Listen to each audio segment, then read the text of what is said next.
All right. Hello, everybody. Welcome to this epic live stream here, brought to you by a joint collaboration, not just the Real Bravado Network. My name is TJ. In just a short minute, This Might Be Risky, Messy Michon Live, Almani 78, Grown Folk, Grown Talk with Kofa, Black Man Unfiltered, and the Kosher Clinician will be here breaking down the historic movie, The Color Purple. All right, so listen, this is how this is going to roll in just a minute, all right? Those of you watching from the various channels, if you decide to continue to support like you normally do through super chats and cash apps in your comments, make sure you continue to do that on Cash App Messy Michon, Cash App Super Chat Messy Michon. Same thing with This Might Be Risky, the Real Bravado Network, Cash App Almanize, and Black Man Unfiltered. And don't forget the Super Chat Kofa as well.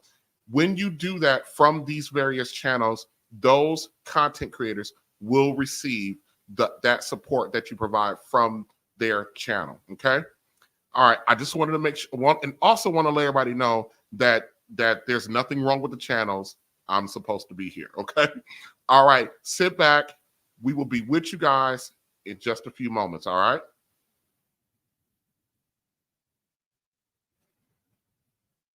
Ain't no ocean, ain't no sea, Mackie Dada. Keep my sister away from me, Mackie Dada.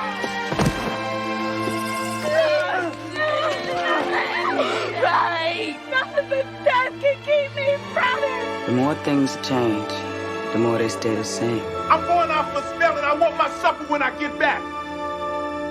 I smile, but I'm still longing. Harpo be in love with a girl called Sophia.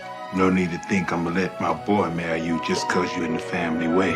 Just don't make me wait too long, Harpo. All my life I had to fight. I never thought I had to fight in my own house. Would you like to work for me? Be my maid? Hell no.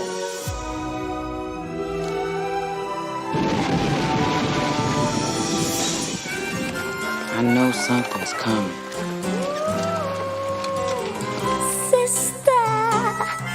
You've been on my mind. He beat me when you ain't here. 'Cause honey, this He beat me for not being here.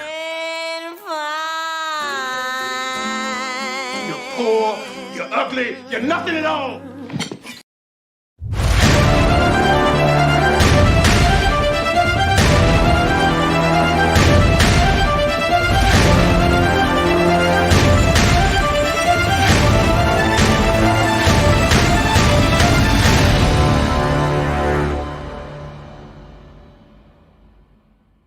And I got what it takes to rock the mic right. Seeking a place where you're free, and I got what it takes to rock the mic right. Still watch what you say out your mouth, 'cause 50 shots still turn the gun down. I'm Mr. Hood when I'm traveling. Hood when I'm traveling. Hood when I'm traveling. Hood when I'm traveling. Get that when I'm traveling. Six pack wood when I'm traveling. Hood when I'm traveling.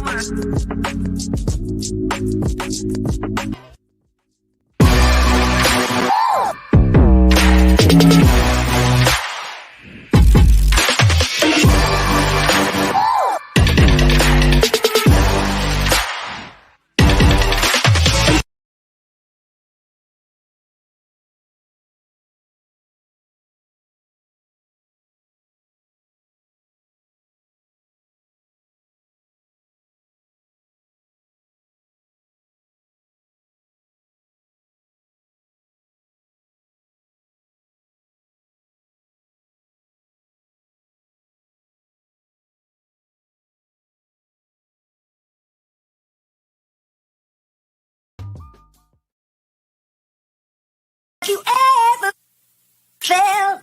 Are you listening? Damn.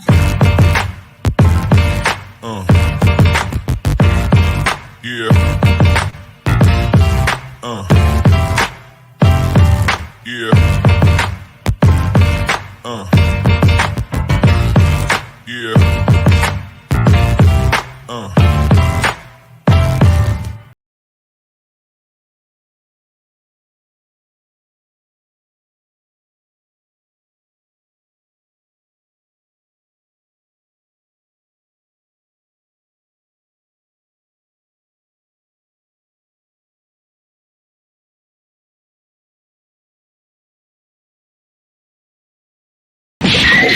Clinician.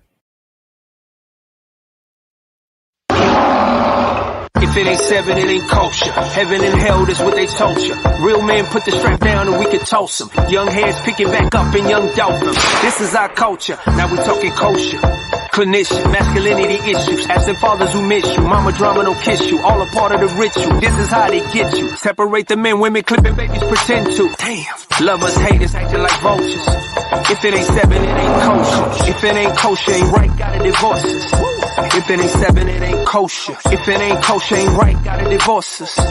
If it ain't seven, it ain't kosher. If it ain't kosher, ain't right, gotta divorce us. This is kosher condition.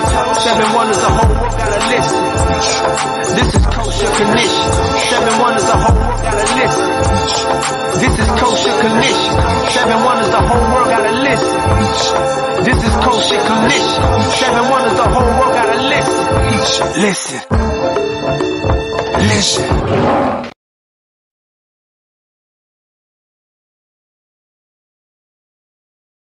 Makeup, weave. Hey, spiders, makeup, weave. Hey, we got a new song. We got a new song. You all are the gift that keep on giving us, on giving us, on giving us, on giving us, on giving us, on giving us. Hey. Hey. Makeup, weave. Hey. Spiders, makeup, weave.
all that damn hair. I was like, look at all that pretty ass hair. Oh, that's weave. I don't even want to hear it. I'm gonna let y'all What know. are you talking about? That's weave. Normal. What are you talking about? Normal. Ain't no all the way down to my ass. Ain't all the way hanging around. Ain't passing to my head.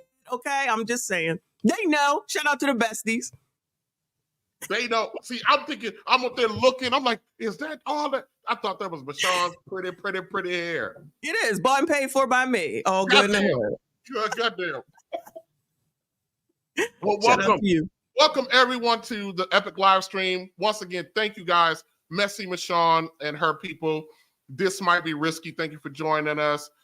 Growth Talk with Kofa. Take heed to the message. The kosher clinician is in the building. And also, we cannot forget about our girl, and I 78 is in the building. We got some work to do tonight. Sure enough. So I decided, well, about a month ago, I'm at the movies and I see a trailer for a new, I don't know what to call it, an update, a revamp of The Color Purple. And I about fell over because I'm like, we are not doing this again. But apparently we are. So last night, Michonne, I decided to watch The Color Purple. I don't think I've seen it. When was the last time you seen prior to this stretch? When was the last time you seen The Color Purple? I don't know. It's been years, like many a years that I had to rewatch it. Yeah, so did I. I probably was in my early teens, late teens into my 20s. I think the last time I actually saw it. So when I rewatched this sucker last night, I was like, damn, I was just blown away. And you know what you know what the one question that I came away with? You'll never guess what the one question I came away with. What? Is Suge Avery a hoe? Yes! Yes! Is Suge Avery a hoe? Yes! Yes! He's a hoe! Yes! Absolutely! Yes! It's been transitioned down year over year. So now everybody's whoredom we taking into 2024. I could not believe Suge Avery's a hoe. Absolutely! Yes! And here's the other thing, Michonne. I didn't realize that Suge Avery, she turned out Celie. Yes. She turned her out. I could not believe that shit. Lesbianism, or I guess that's what ABCD LGBT. Let me act right. ABCD LGBT up in The Color Purple, which I remember, which is part of the thing that I really didn't like back then. I didn't like it then. It made me uncomfortable. Whoa! It made me uncomfortable. Let's ask everybody else. Did they know Suge Avery was a hoe? Let me see. Let me bring everybody else up here. Did y'all know? Hold on, Armin. I'm not forgetting you. I'm just having trouble with my computer. Did y'all know that Suge Avery was a hoe? Yes. Yeah, she was a hoe. Absolutely. Oh, absolutely. Yes! Absolutely! Yes! All facts. I did not know Suge Avery was a hoe. Yeah. She was throwing that pussy from the barn door. She was throwing that pussy from the barn door. Not from the barn door. Oh my God. Yeah. Yo, I really didn't realize it before, but when I just rewatched it and then I said, that's why your pastor father don't mess around with you. He said all the kids got different daddies. Yes. You remember when it was on the porch? And Mr. Daddy was like, she set the was it Hartwell County a new high? Yes. She was the original hoe. Yes, passed down to all these generations now. Yes. And I hear she got that nasty women's disease. Yes. She done passed it down to she done passed it down to Megan Good, Lori Harvey, all these hoes. Oh, we naming names. So I'm mad with y'all because y'all all should have knew that Suge was a hoe. Yeah. Like you read the book. It's silly. When she I did not read that book. Y'all supposed I did not read that book. now. Oh, please don't. Because when I tell you it's y'all think she got turned out. It's in the way movie, worse than the movie. The book was something different. Yeah. Oh yeah. I would never read that. Yeah, I ain't read no book. I could not believe. I said not only did she was Suge a hoe, she turned out Celie. I was like, God damn, Suge is she's the original. Yes. It was original. She ain't the original madam. She was the Cardi B of the 80s. Oh no, stop with the naming. OMG. TJ, you know what I took away from her the most is how she still got any man she wanted. Yep. And they was all ready to be with her, regardless of her whoredom. Right. So I think it actually pointed out how many niggas be fronting and how many niggas actually be wifing up quote unquote whores and don't want to admit it. Yeah, They yeah. were sitting at the table decorating them Easter eggs. And it was like, he was like, yeah, you had it your way and I had it mine. And she's sitting over there listening, just snickering. You remember that? But that was crazy. Guys, if y'all pay attention, the movie is actually following Oprah's life. When Suge Avery and Cena was in there kissing, it was actually Gayle King and Oprah. Yes, yes. Allegedly. Disclaimer: each person is for their own thoughts or whatever you want to call it. So Ham, are you telling You me? get a lick. You get a lick. Ham, are you telling me? Are you telling me, Ham, that black men love hoes? Goddamn. Yes. I think black men love hoes and shadow chicks. They love hoes and A shadow lot of chicks. cats don't have a plethora of chicks chasing them. So when they find the one that's facially acceptable, they keep her. They just move her to Wisconsin. Yep. Hey, first of all, don't talk about my home state like that. My fault. Oh, okay. Hey, TJ. First of all, let's not just pass that by, TJ, because it's an honor to meet the first black man I've ever seen come out of Wisconsin. They say you can piss outside and it turn into a sword when it's cold out there. So I just want to thank God for you, brother. Yeah, well, you're welcome. And Wisconsin is where hoes go to retire. I'm letting you know that right now. Hold it. Yes. Yep. My grandma gets pissed off all the time because I be like, my mama a hoe, right? Yes. You say who a hoe now? Unfortunately, my mama, she a hoe. Yes. Yes. My favorite drop. That's why he's trying to go ahead and get y'all to accept that. That's why he can give y'all the blueprint on how to get that. But you know what though? If more kids, you know what though, TJ, the real talk, man, I applaud you for that vulnerability. Because most women and men out here need to know and understand that their mama were hoes. My mama told me when I was 14. When I was 14, she told me she was out. Yes. Yes. Yeah, Jesus went up on the cross and they had her booted over the cross. And I'm telling you, it's some of these women.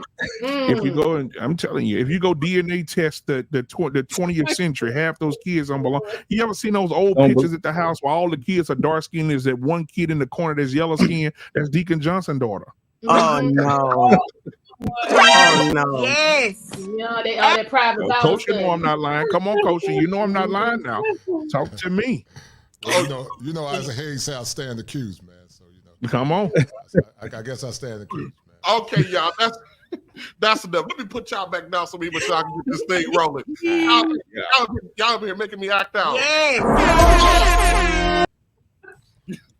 Calling people mama hoes and stuff. Y'all to be shaming yourselves. We'll be back. We'll be right back with y'all in the bed.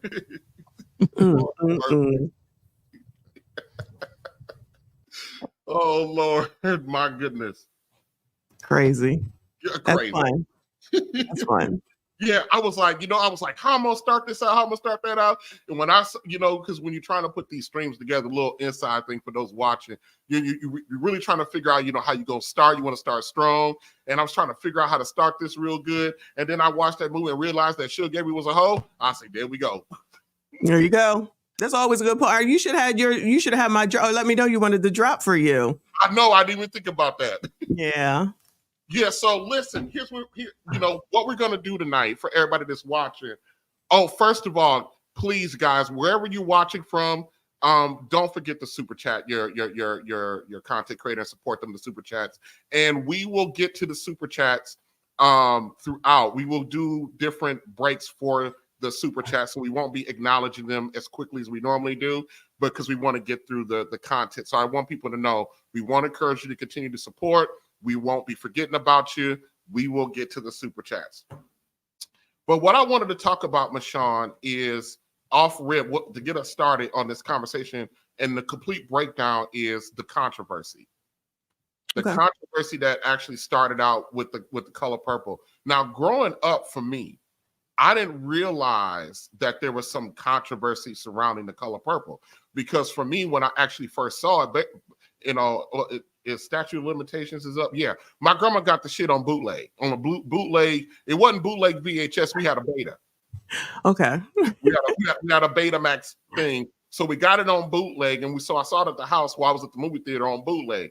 And we got to see the people walking through the theater with the popcorn and talking and all of that. A lot of people don't know about that. When they get bootlegs now, it's straight ripped.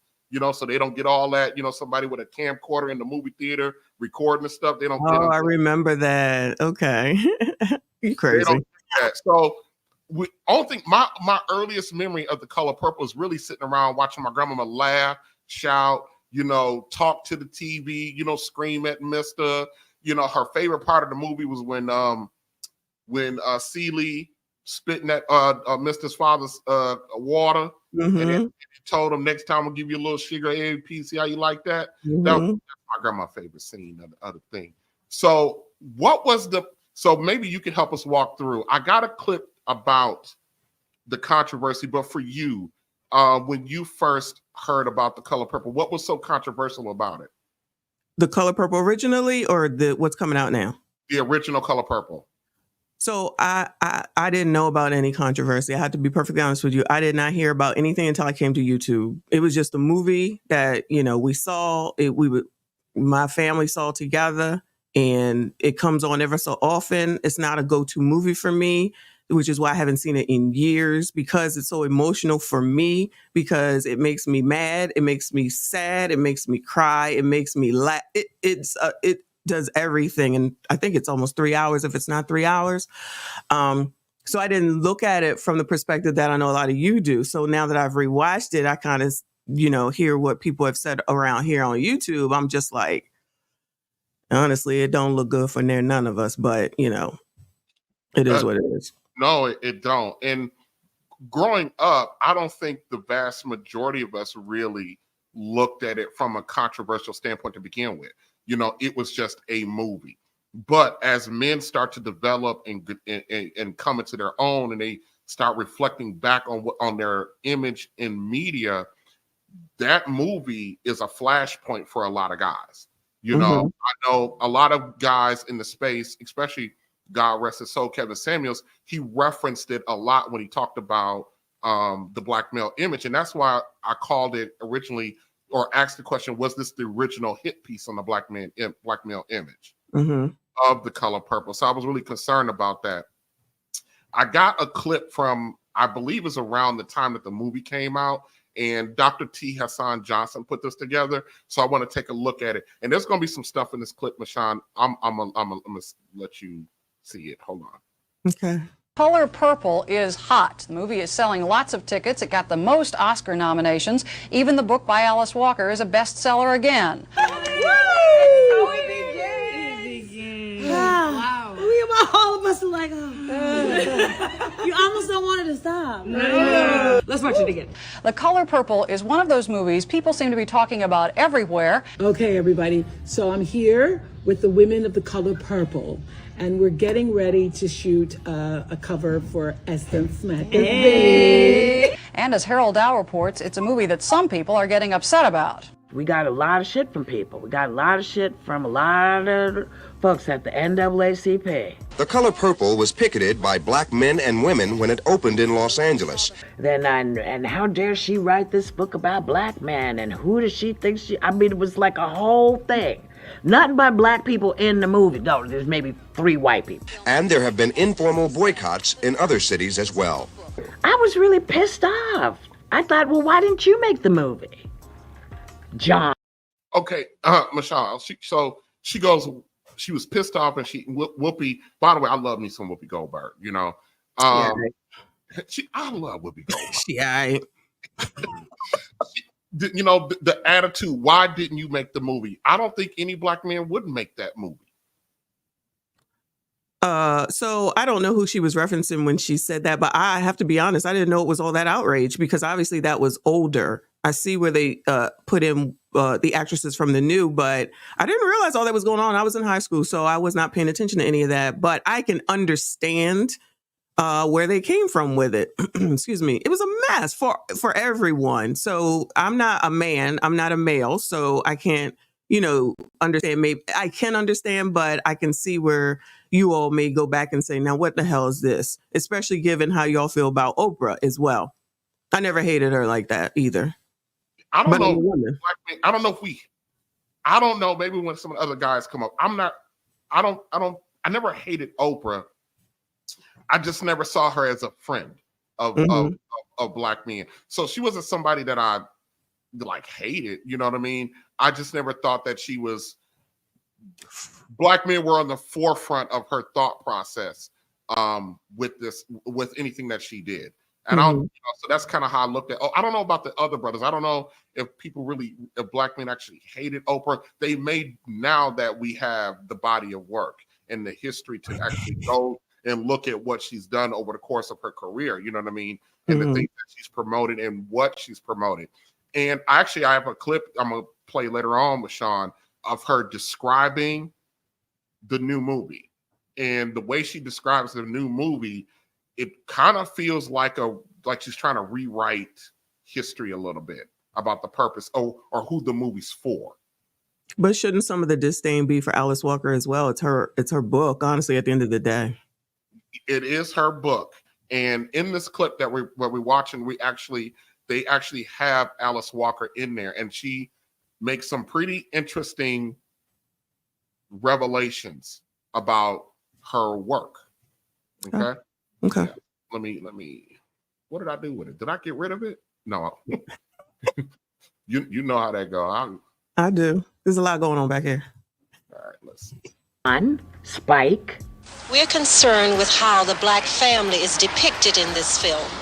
They promoted a world where all Black men were oppressive and abusive and were inherently rapists, excuse me. And Black women just had to navigate this world as innocent little ducklings.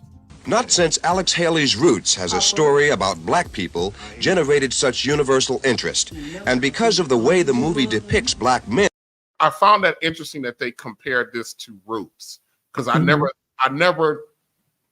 looked at The Color Purple in the same vein as I did Roots. Roots, I looked at as a autobiographical journey, you know what I mean, over centuries, and more of a historical piece. I didn't see Color Purple that way, so that was kind of weird that they made that. Was there an issue when Roots came out? Maybe I was very young for that too. I don't think there was a controversy. Well, the only thing I remember about Roots, or if you want to call it controversy, is that the makers of it did not know or didn't. They were concerned about how the country was going to take it. Was going to take the film itself. Especially it being aired over the course of a week in prime time in this country. And little did they find out, damn near every television set in the country was tuned in to Roots. I don't think any other series have garnered that level of viewership since, with the story of Roots. So I didn't really get why they would, compare this one to Roots. I really didn't understand that at all. It has become the focus of a growing controversy. When you look at historical processes of genocide, low-level conflict, or even racial conflicts throughout the world, throughout the 19th and 20th century, what you find are caricatures of racialized men. Sealy, give me some lemonade. You see this in the Holocaust with Nazis propaganda. It was Jewish men who were thought to be devils and animals and beasts. You find very few, hardly any references to women or have women depicted in that way. It's a story about incest, rape, homosexuality, and the physical and psychological abuse of Black women by Black men. You see the same thing during 19th century ethnology, because ethnology was a study of the organization and hierarchy of races based on the status of their men. You see all kinds of caricatures and writings about black men as demons, animals, beasts, snakes, etc. No need to think I'm gonna let my boy marry you just cause you in the family way. Ain't cold enough. As a representation of the lowly nature and the evilness that the black race held. So given that, black men, Is it the black race or the black man? I don't know. I think I personally think it was a mess for everyone, but I can see the points that have been made about specifically the men because they were a mess in this daggone movie. A hotmess.com, pass down, pass down, pass down. One hot mess to the next hot mess, worse, worse, and worse. Yeah, I was trying to find a male character in that movie that wasn't a mess, but I did find the one. Kids, the babies running around, and they were paying the ass too. Well, them, but Lawrence Fishburne. Yeah, the musicians. That's about it. The damn musician. You know, he all he did was play a guitar and ran out the way when Sophia wanted to knock that girl out. Yeah. That was the positive man in the movie. Okay. men then epitomize in our modern day this process of racial caricaturization that legitimated violence, genocidal violence at sometimes, and really do mark the process of dehumanization. Color Purple is sold out. The next show is 9:15. The movie, The Color Purple, is one of the biggest box office hits of the year. Which then got us nominated. We got us nominated for 12 Oscars. 12 Oscar nominations. The Color Purple is not an attack upon black men. It is a challenge to the entire black nation. Do you agree with that, Messi Mashawn? A challenge to the entire black nation. I might need him to elaborate on that because what was the daggone challenge, child? But I agree that it was everybody. It was all in. It's not just men. It's a mess all as a whole. You know what I'm saying? So I guess go ahead. The movie to me represents a triumph of black women. So Definitely. Yes. Yeah, I don't see them thinking that it's a mess for black women, but more so of a heroic story. You know what I mean? It's how black women are always overcoming, strong, resilient, enduring. And that's what it seemed to me, especially when you look at some of the advertisements around it and how Oprah and the cast talked about it. I don't know. It was heroic for Celie, obviously, but I mean, I guess Sophia, but hell, after everything she went through, they all were a mess, child. I don't know. It's a mess for everyone, in my opinion. I'm sorry. It's a lot. It's a lot. I remember my grandmother talking about this a little bit, and she often talked about how real the story was. And that struck a chord with me that this is a real story. This happens. This is a real story. I don't doubt that it happened then. Would it start 1901 something? 1901? The movie started in 19, was it 1909? 1909, okay. Was where the period time of the story that took place. Right. And then it passed through the years, but I can see those things happening back then. Like we didn't have, meaning women, as many choices and options back then as we do now. So you had to be dependent on the man, which is the reason why women are saying we need this, we need that, and we want to be equal and all that type stuff. That probably is the reason why, because of stuff like that. What could Celie do? Really, what could Celie do? She was 14. That makes it even worse. What could she do? Her father wasn't ish, ended up not being her father, but still he wasn't ish. That she didn't know that at the time. Right. And then Mr. is a jackass. Yes. He's a jackass even, honestly. Well, I guess he's allegedly nice to Suge Avery. But honestly, you bringing a mistress into the house and she okay with it. So that's where I was finally clicked on with she's a hoe. You coming into this house and then you talking about what you do with him. When they was talking about Celie's like, he do his business, and she was like, oh, I love being with Robert. What is his name? Mr. Albert. Albert, yeah. I'm like, girl, ew, what? And it's like, oh my God, realization just recently. I'm like, this is a mess. This is a mess. But she went along with it, meaning Suge. So she wasn't ish either, honestly. Yeah, that's why I said at the beginning, Suge's the real villain. In Alice Walker's head, it's 1909, and her ancestors are fighting to recover their. You'll notice what he said. He said, in Alice Walker's head, it's 1909. I was gonna say she wasn't there. She was okay. Hold that thought. Dignity from centuries of slavery, poverty, and abuse. Critics of the movie say scenes like this reinforce negative stereotypes about blacks. Here, Mr. brings his mistress home to be cared for by his wife. But seeing it on the screen was a whole different level of it. Given the veneer of historical accuracy, given the veneer of this legacy of oppressive black men. A lot of the things in The Color Purple happened to people in my family long before I was born. The core idea. Did you hear what she said? Yes, I believe her. I ain't saying I like her, but I believe her. She said it happened in her family. Yeah. In her family long before she was born. Yeah. Okay. I believe her. That she passing down stories. You got your stories from your grandmama.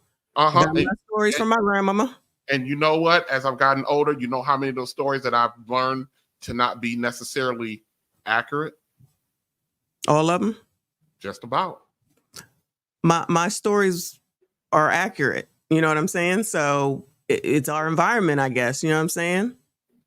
My grandmothers didn't lie to me. And if they did, I just guess I never found out. Yeah. I found out. Oh, the only reason why is because I started finding out stuff after my grandmother's husband passed away.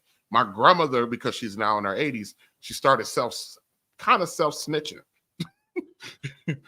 Forgetting what she actually told us originally. You know what I mean? Mm-hmm. About stuff coming out. And I'm like, whoa, that's not. And it also kind of changes the perspective, because if you talk to my grandmother, my grandfather is Albert. If you talk to her prior.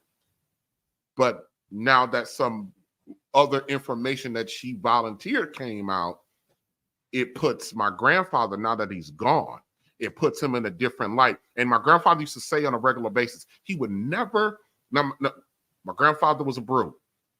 Let me be clear. He was a brute. Okay. He was a brute. But the last, I would say 8 years of his life, I was the only family member that was going to visit him. He was living in Mississippi. So I was the only one. I was going down twice a year to check on him and stuff like that.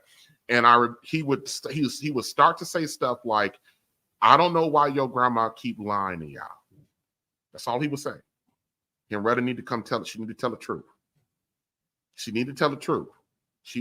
And I just dismissed it as him not being accountable, him trying to deflect, because he demands not, he's not been a good man all these years.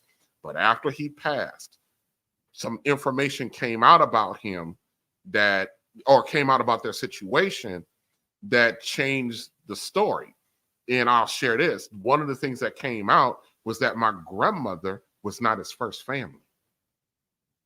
Mm-hmm. Mm-hmm. Okay. That she was married and she started messing with a married man.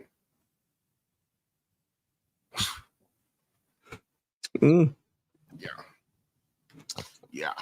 That changes things a little bit. So, and I don't want to belabor this because I don't know how long you want the segment to last, but so are you saying that they should have had more of what the women did wrong in the movie is what you're saying? No. What I'm saying is when it comes to Alice Walker and her telling this story and her getting information that is passed down, and the way that Black women gravitated and held on to this film as an example of what they go through, I'm saying that the information that she may have been received, they might have been stuff missing out of the story. I don't disagree, but do you really think they needed The Color Purple to hang on to negativity about men, Black men in particular? No, but but it gives a tangible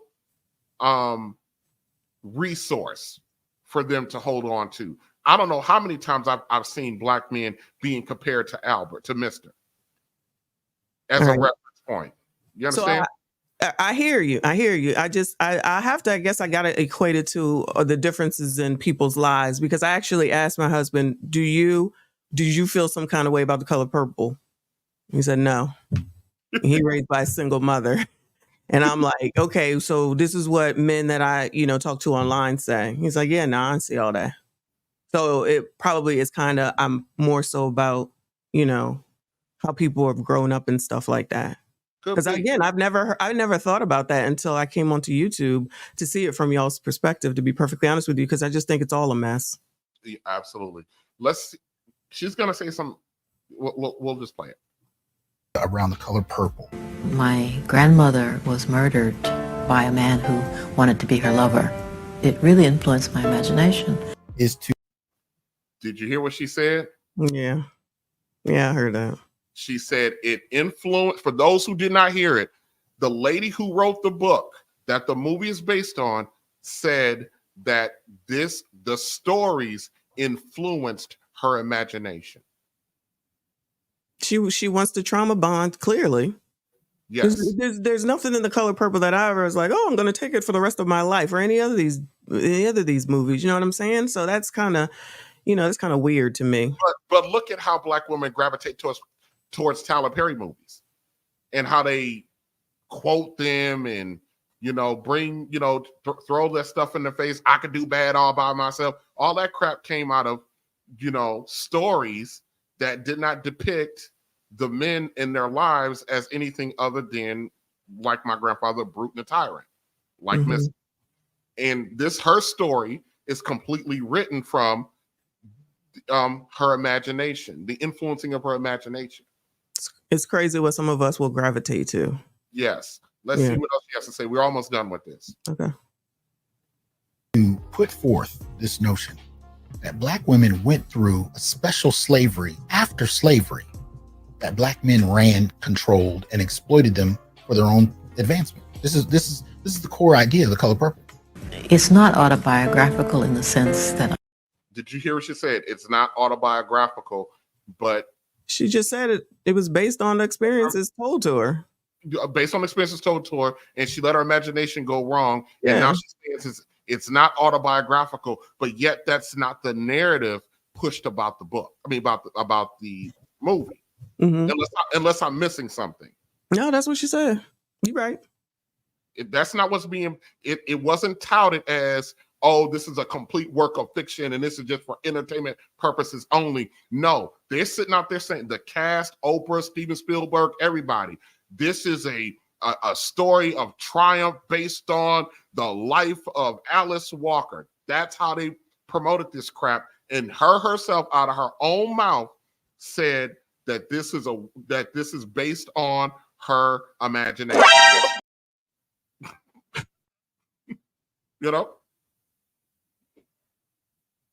I knew hardly anybody. I listened to people tell stories about the family. Hold on. Anybody. I listened to people tell. She said she hardly knew anybody, and she just went through that. She just listened around to people tell stories. She trying to get the bag. That's it. Stories about the family. It's a special slavery for Black women. She trying to get the bag. She's trying to get the bag. And Dr. T. Hassan Johnson, his analysis, this is a special kind of slavery for Black women. So the lady that wrote the book herself didn't witness it. They were stories passed on. It was not autobiographical in any means. That's what she said. And it stimulated her imagination, the stories. So this cultural phenomenon is a complete work of fiction that our women in general latched onto as some kind of shield or moniker or reference point to illustrate what they go through with Black men. I know. I believe what you're saying. I just think it's half damn crazy. It's still, to me, taking on somebody else's trauma. I just look at it like it's a movie. It was horrible all the way around. as a whole. So do we want to move forward, or do we want to, not you, I'm just saying, if as they're looking at this, so what you want to take on someone else's trauma from 1909, I think you said, up into 2023, going to 24, just so that you can be combative and difficult. That's what you want to do? Yes. Hold that thought. Here we go. Money talk.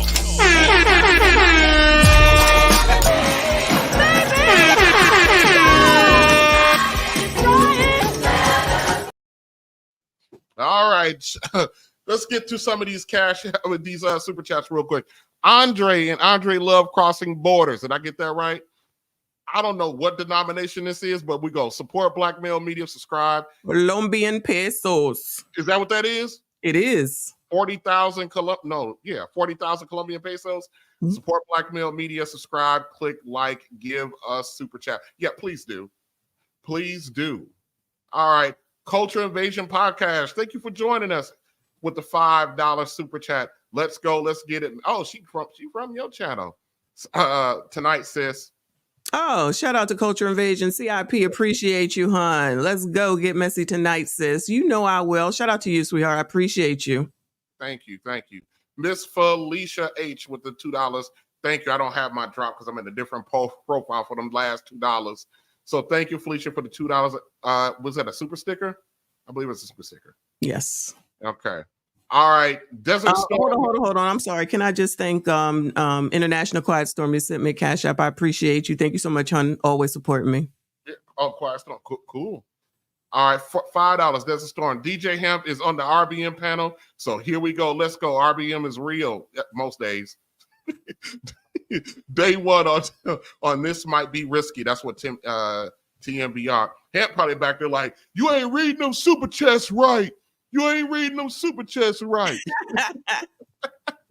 That's all right. All right, great. I'm sorry. Real quick. Shout out to Nawa. He sent me a super chat too. He said, "Hey, Miss Sean and Besties, appreciate you, hon." I know why. Oh, he followed you over here. Was he on time? Was he on time? He was not on time, but that's okay. Always here though. Always supporting me. Nawa. Yeah. So Gregory Scotland with the $10 with the double nickel. Salute to Champs tonight. Also, shout out to the Passport Bros. Go ahead, say that, Michelle. SYBS. That one says SYSBM, but it's always SYCBM, gentlemen. SYCBM. Red Pill and Manosphere stand up. All right. Okay, he's back again with the double nickel. TJ, I didn't hear about the controversy, but I know you know how to break stuff down and it makes it make sense. Waiting for your wisdom. I don't know how much goddamn wisdom I got tonight. The only thing I know tonight is Sugar Gary's a hoe. That's all I know. Shout out to Dwight Palmer with the $5. Tyler Perry, billionaire, for making The Color Purple 2 4 times a year. What was it? 4 times a year for years. Yeah, I see what he's saying. He's basically saying Tyler Perry keeps remaking The Color Purple over and over and over again and become a billionaire off of that. Is that what am I interpreting it right? That's not Tyler Perry's movie though. Where is it? I know, but I think he's taking a shot at Tyler Perry and calling his movies nothing but Color Purple remakes. Oh, okay. Gotcha. That's how I'm taking it. Gregory Scott back again with the $5. Shout out to the PhDs and the intellectuals in the Black Manosphere, Dr. T. Johnson, Dr. Neil Green, Gorilla. Who is that? Dr. Neil, I don't know. Dr. Thunder, Kosher, and BGS. Oh, those are all content creators. Yeah, okay. Who's BGS? BGS Ibmore. I don't know what that stands for, but he's on here. Okay, all right. With the $2, hey Michonne, hey besties. Oh, that's Nawa. Nawa, yes. And Mark Cooper, like the topic. Y'all go ahead. He says, shout out to Mark Cooper. Thank you, hon. He said, like the topic, you tell him, Messy Michonne. Appreciate you, hon. Yeah. All right, Elizabeth, for Michonne, RBM and Auburn Eyes, $30. That's what's up. That's my snow bunny. One of my resident snow bunnies. It show is. I recognize her. It show is. And with the 99-cent super chat, with Super Sticker is Wayne in the building. And let's not forget, y'all, Suge's the real villain here because she's a hoe. Yes. Absolutely. Yes. Is a hoe. A ho. Yeah, so if here's my thing, here's my question. So why are they updating this film? Why are they updating it? Money. You think it's just pure about money? Yeah. Why are we not making anything new? It's a remake. Nobody has to do anything for the most part. They got the Fantasia and the people we know, Taraji and all those people in it, and we know the story already. And it's opening on Christmas Day. It's going to be a big moneymaker. It's going to be a huge moneymaker. I know people say that they're not going to see it. I don't see. I think the original film, let's be honest, was a good film. We're not going to sit there and pretend like it's not a good film because we don't like the narrative in it. It was a great film. Good work done in the film. Right. Who knew that Whoopi could act her ass off like that? Because she, you saw different layers and levels of Whoopi. You saw her, evolve over the years. In that film. Absolutely. Let me see. So that's interesting. So what I want to do is spend a little bit of time actually breaking down the actual film itself. I'm going to bring up Kofa Michon, and he's going to talk about Mr. Good luck. We're going to sit there and talk about Mr. Kosher, where you at, man? Let me see. Here we go. All right, Michon, I will get back to you in just a moment. Kosher, how you doing? I'm doing great, sir. How about yourself? I'm good. So you're gonna lead us off into the actual breakdown of The Color Purple itself. Yes, sir. It's so many layers to this movie, Real Bravado. And I got some clips that I actually allow pull up so you can let the audience see it. But what it looks like to me, man, is this ongoing nebulous cycle of vicarious trauma. And I said in the post that there is power in victimization. Some people use victimization. They get what's called a dualistic effect. They get victimization on one end, but also they get attention. So it's a dualism. They use trauma to put their attention on them. And what they do, they overgeneralize the populace of black men. In the clinical world, there's something we call antecedents, behaviors, and consequences. Antecedents is what happened before something is manifest. The behavior is the byproduct of it, and the consequences can be good or bad. The fact that these people are actually dealing with vicarious trauma, meaning I'm listening to the stories of my grandmother, I'm hearing their pain, I'm comparing that to all the struggles I went through with the men that I dealt with. What it does, it can castrate black men in a negative light. And what it does, it keeps them in a perpetual cycle of taking minute evidence and either generalizing or overgeneralizing all black men based on the limited information that they heard. So it's power in victimization, but also it's power in getting attention. Because if you think about it, Real Bravado, most women physically can't beat the average man. There are some that can, but on average, the average woman can't beat the average man. So that gives them attention. There's a clinical word called factious disorder or Munchausen by proxy. And while I'm not saying that people don't go through trauma, factious disorder simply means that a person will fake that they've been hurt to give attention or to garner attention. And so it's a condition that you tend to see in women a lot. But the sad fact is we continue to have these negative stereotypes about black men, which in essence perpetuate the cycle that we are violent, we don't take care of our kids, and that we're going to hurt women. No different than what the KKK did about black men being aggressive and violent. Right. I have a question for you. So when's the last time you seen the movie? I saw it years ago, man. I haven't seen it since then. I saw it, but I didn't really get the gist. Only thing I saw is Mr. being a bad guy, Mr. being somebody that was mean to Celie and Oprah. But you know what? I'm glad you asked me that question. Thank you for asking that question, Ribbavalo. But when you said something that was very profound a couple of minutes ago, and you were talking about the many things that actually happens to the point where we hear the story of what grandmom said about grandfather. But let's say if grandfather was everything that grandmom said, people never take in consideration that the man that was violent, the man that was alcoholic, the man that was abusive, the man that slept with multiple women, they don't take in consideration that sometimes those men didn't have healthy coping skills to deal with the traumas that they went through. And dealing with trauma or whatever, some people use the church, black folks use the church by and large back in the past.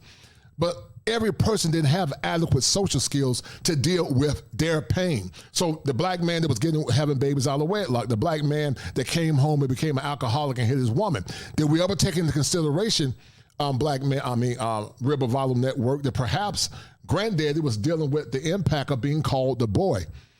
Did we ever take into consideration that grandfather was dealing with the impact of not being able to get gainful employment? Did we ever take into consideration that granddaddy saw his mama being beat, or his daddy being beat, or his grandparents being hung, or them hearing the story, and therefore he transmitted that trauma to the woman that he's dealing with? But we never take in consideration that, men are human too. We always see men as either, what we call black and white thinking, good or bad. We don't look at the gray. And because of that, what it does, it keeps these negative images, these negative stereotypes perpetuating without looking at things through a clinical lens. Because there's healthy coping, like working out, sublimation, when you take something bad and turn it into something good. But then there's also negative coping, sex, eating, drinking, verbal and physical abuse. So we don't take in how Jim Crow racism played a role on the psyche of men. We just paint black men with a broad stroke. We don't have or add any humanity or dignity to their suffering and their pain. But when it comes down to the stories that grandmom said, every black man was bad. Every black man wanted to keep them barefoot and pregnant. Every black man drunk. Every black man had children out of wedlock. But they don't talk about the children that grandmom had. They don't talk about the women when grandfather was overseas fighting for the country. She had babies by other men. They don't talk about that. Here's one thing I want to point out too, Kosher, because I know you got a lot to get to. Here's one thing I want to point out, and I'm not trying to overly humanize Mr., but here's something that dawned on me while I was watching the movie. If you transplant Mr. today, Mr. was a middle-class man. He owned a farm. He owned land. He was a farmer.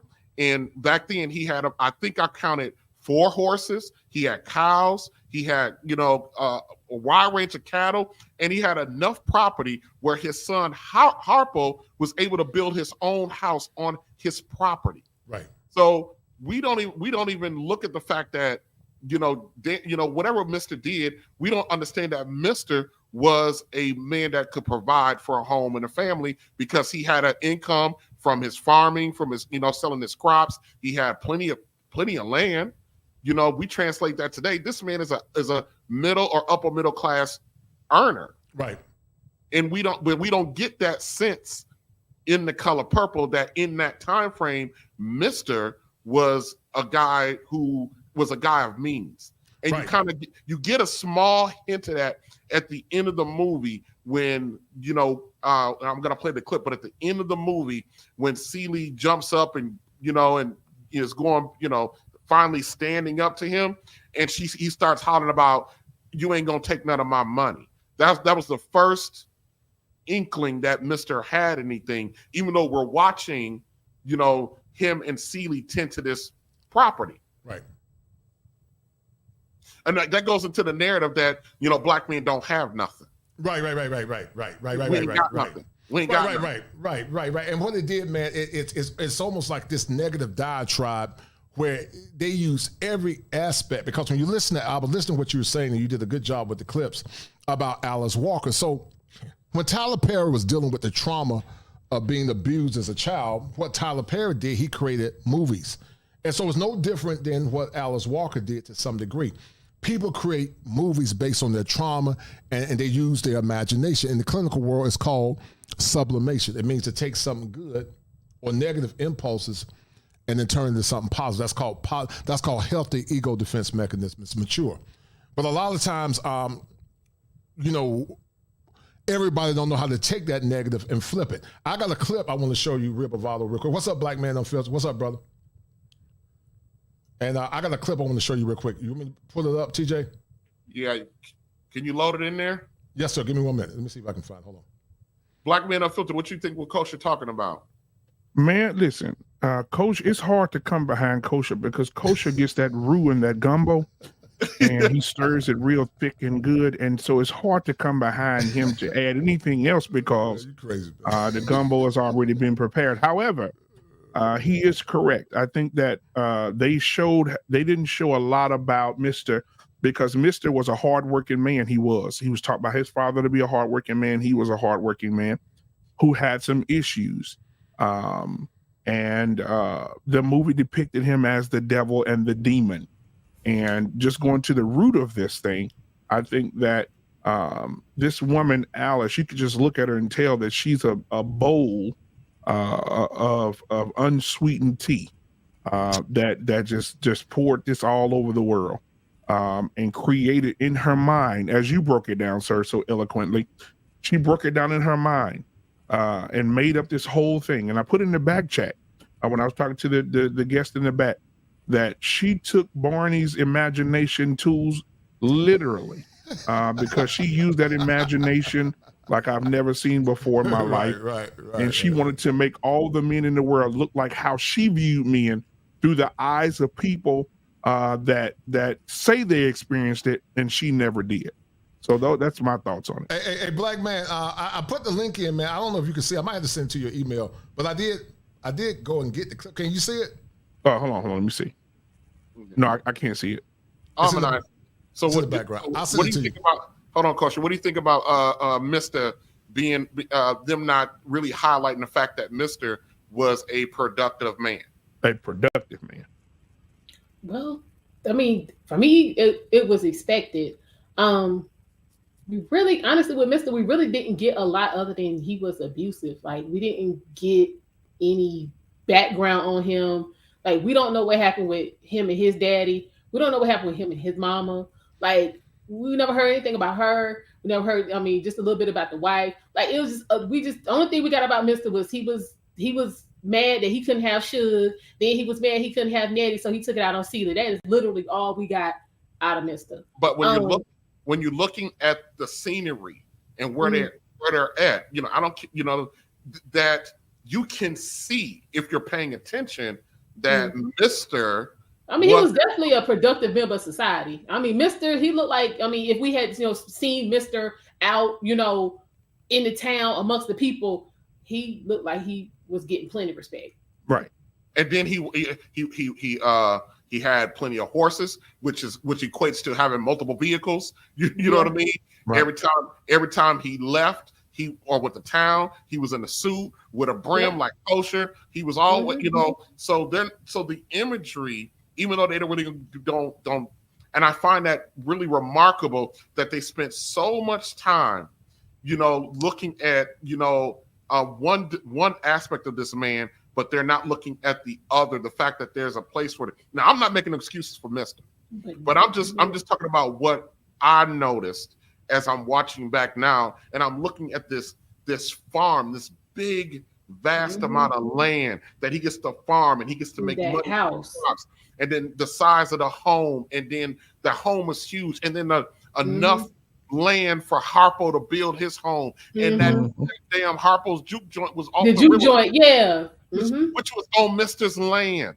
It was. So all of that, I'm not saying that all of that makes him a better man, you know what I mean? But that also leads into the subconscious that men don't have nothing. They showed how raggedy and unkept his house was, you know what I mean? Without a woman, and he couldn't do nothing without a woman, When he was running around trying to go meet up Celie, he was pictured as like a feckless man, didn't know his cufflinks, his socks. He didn't know what sport jacket to wear. Yeah. All of that plays a part in the imagery of Black men. But don't we do that now? Like, not look at the big picture and just hone in on the one piece that, to try to make your point? Yeah. Like, even though he was providing and, was taking care of everything and nobody wanted for anything. And you know what I mean? Celie, you know, had a roof overhead, plenty of food to eat, just that. Forget all of that. Just he abusing her. That's all we need to talk about. That part you need to see. Forget about the rest. We still do that today. Okay, I'm gonna say this, and I want to get to Take Heed. We're gonna get to Culture's clip. I sent it to you. No, it's here in the back. I can see it. Oh, you can see it? Yeah. Okay. I'll pull it up in a second. Okay. Take heed. I lost my train of thought. God dog it. See what you was talking about how unappreciated the black man was, hardworking black man was in the movie. Right. Did you see that Take Heed in with Mr.? Well, they had to make Mr. look evil now. They couldn't make him look nice. They had to make him look evil. So they had to make him seem like he was this man that was unkept, that even though he had this big house, the horses, the land, everything, they still had to make him seem like he was a Pookie and Rere, okay, of that time.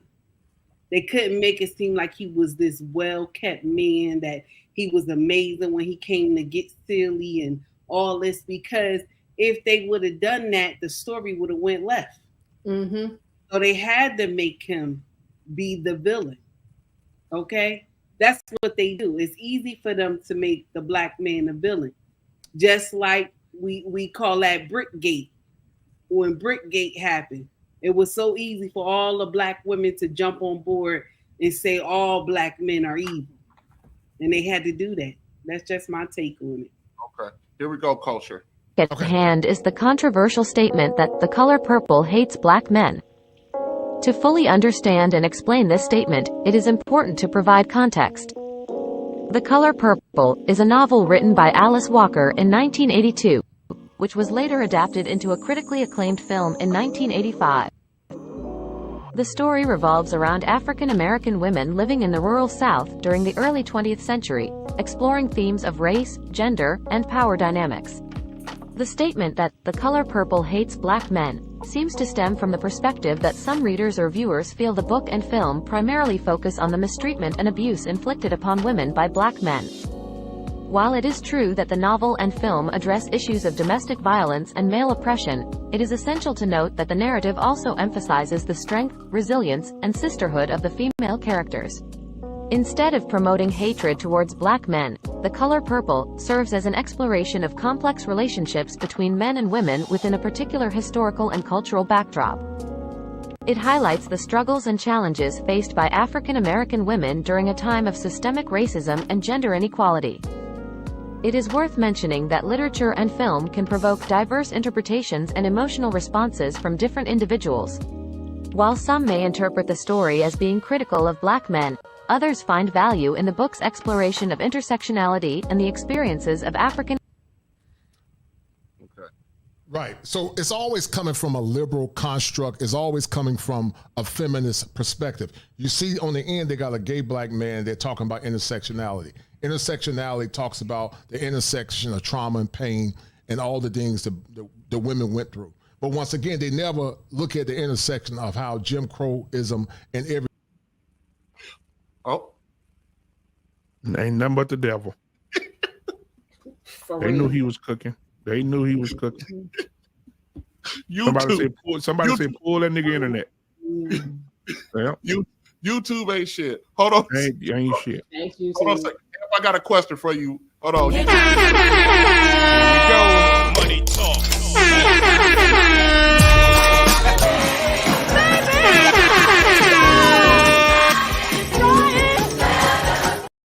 Boy, that hoe was singing, boy. Was she though? Was she though? Was singing. What you say? Sinners got soul too. Hey, that hoe was singing. Go ahead. Can you go over the chat real quick? Say again. Can you go ahead and read the chat for me? Yes, sir. Shatara Jolie with the $2. It says, "It's really cool to see you in here. Wait. Cool to see you and hear you. Oh shit. Michonne, you don't be on camera? Oh, that's what it is. I don't have contact. My fault. It's really cool to see you and hear you, Michonne. Shout out to Michonne. Yep. All right. Coop was popping with the 20 ball. He said, "Oh, it's a stupid stick and shit like that, man." Shit like that. Shit like that. Shit like that. Shit like that. The International Quiet Storm with the $2 says BGS equals Black Gnostic Speaks. All right. Oh, okay. Martell Lamar with the $5 says Michonne has a face. Wow. There's a storm with the $5. Wow, that was an interesting point that BM saw their people abused and could do nothing with his strength he knew he had. What torment. Damn. My sexy is strong with the $5. What's popping? Stopping by to show love. That's real. That's what's up. Ham, as a man who is as a business owner. Yes, sir. So do you think your story can be told without telling the fact that you're a business owner? I think it would be exceptionally difficult. I think if, like you said, I think the film is well presented, right? So, like, for instance, there's a movie called No Country for Old Men. Yeah. It's a great film, right? But you have to be in the movies to watch it. It has no score. People don't even realize that unless somebody tells you. There's no music at all, right? So if you're watching the movie, it's, you know, really watching it, you can see how successful Mr. is, right? But you have to be into it, though, right? So if you're a movie connoisseur, you could pick it up. But I think for the novice, just watching, just for entertainment, they'll miss it. Yeah, it took me about halfway through the movie to really realize that Mr.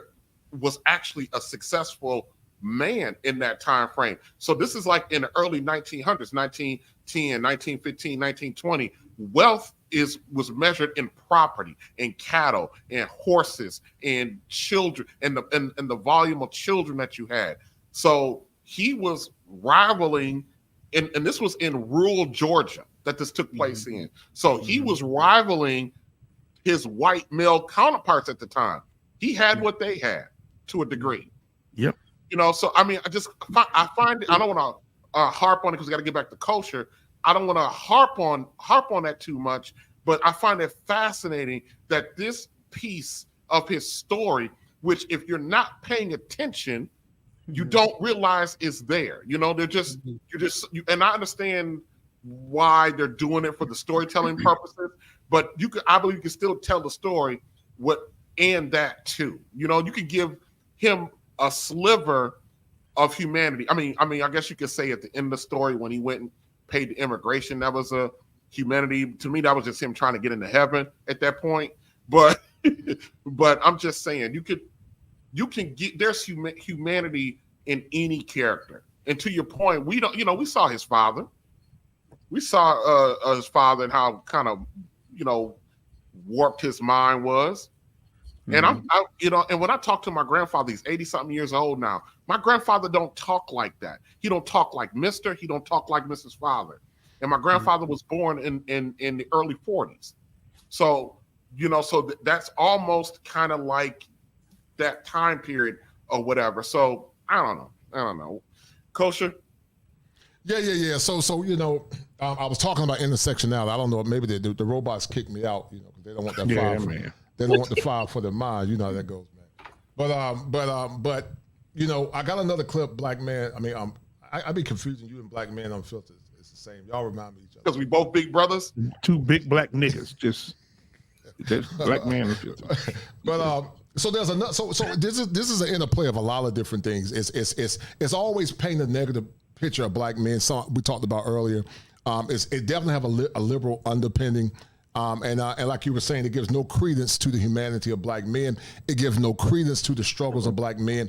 It doesn't have any type of conciliatory nature when it comes down to the struggle of black men and the things that they went through. Once again, we never considered that great-great-granddaddy, the one that was drinking, the one that was an alcoholic, we don't consider that he was going through trauma too. We don't consider that he was living through the vicarious trauma of his predecessors, no different than the woman was living through the vicarious trauma of her mothers and her grandmother. So we never have a place of empathy when it comes down to the struggles of men. And that's not trying to say that men that abused women back then was justified. But what they don't understand, this negative mischaracterization of black men, it's endemic to all ethnic groups. What happened in some of those homes in the South was endemic to what white men were doing, the Indians or whoever. It's not a black man issue. It's a human issue. But just like there were black women using or more or less minimizing their stories and try to paint black men like you were talking about your grandfather as villains, that happened as well. Black men that fought for this country valiantly while they were overseas, some of their women, not all, but some of those women were sleeping with other men and having babies, but we didn't have paternity testing back then. But there's nothing new under the sun. But when it comes down to women, it's always sugar and spice, everything nice. We always see the man as the villain. We see the woman as being innocent. You remember the tale back in the day, what the little girls made love, sugar and spice and everything nice. It's power and victimization. But then what the little boys made love, puppy dog tails and snails. Boys are always seen as negative and bad.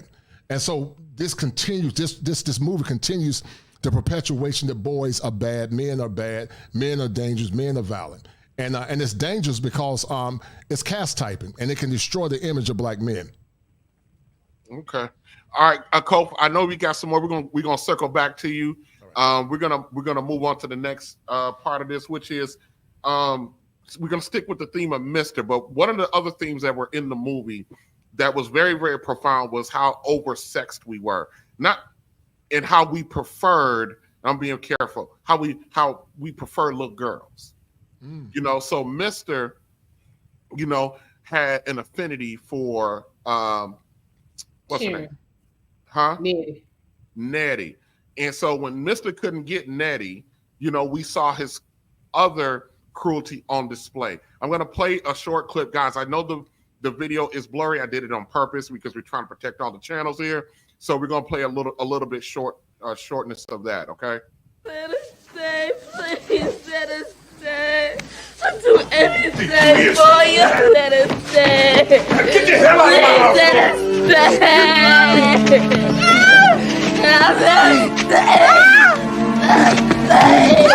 No. You ain't nothing back here. And so that picture here, I'm gonna bring up Kofa because this is Kofa in Black Men Unfiltered. I'm gonna drop everybody else down. You know, this narrative that, you know, black men, you know, we just want to take and conquer everything that when we can't get it, we just take it. And this whole narrative, because Mr. couldn't get Natty to do what he wanted to do, you know, he wanted it to destroy. So how did this line or theme in this movie, how does that affect us today? It's still the same thought process. Can you hear me? Yeah, go ahead. Yeah, peace. What's going on, y'all? It's still the same thought process that we just a bunch of horn dogs. Even when we was talking briefly at the beginning, it was like, well, niggas love hoes. The first thing we go through in our culture is men love pussy. That's the first thing. Excuse me for cussing. I know we're trying to keep everybody's channel clean. My apologies. Men love hoes. We just running behind women. If we can't get it, then we gonna take it. This was the first time that we've actually seen it, I guess, on screen back in '85. And it's funny too, because I rewatched it today. Then I looked and saw what year it came out, and it came out today in 1985. December 18th, 1985 is when it came out. So it's funny that we're talking about it again. But it's just this theme that we're oversexed, and he's doing his business on top of Nettie because he couldn't get to what's the other sister name? Celie. No, he was he was on top of Celie. He couldn't get to Nettie, but he had Suge Avery picture next to the bed. Because Suge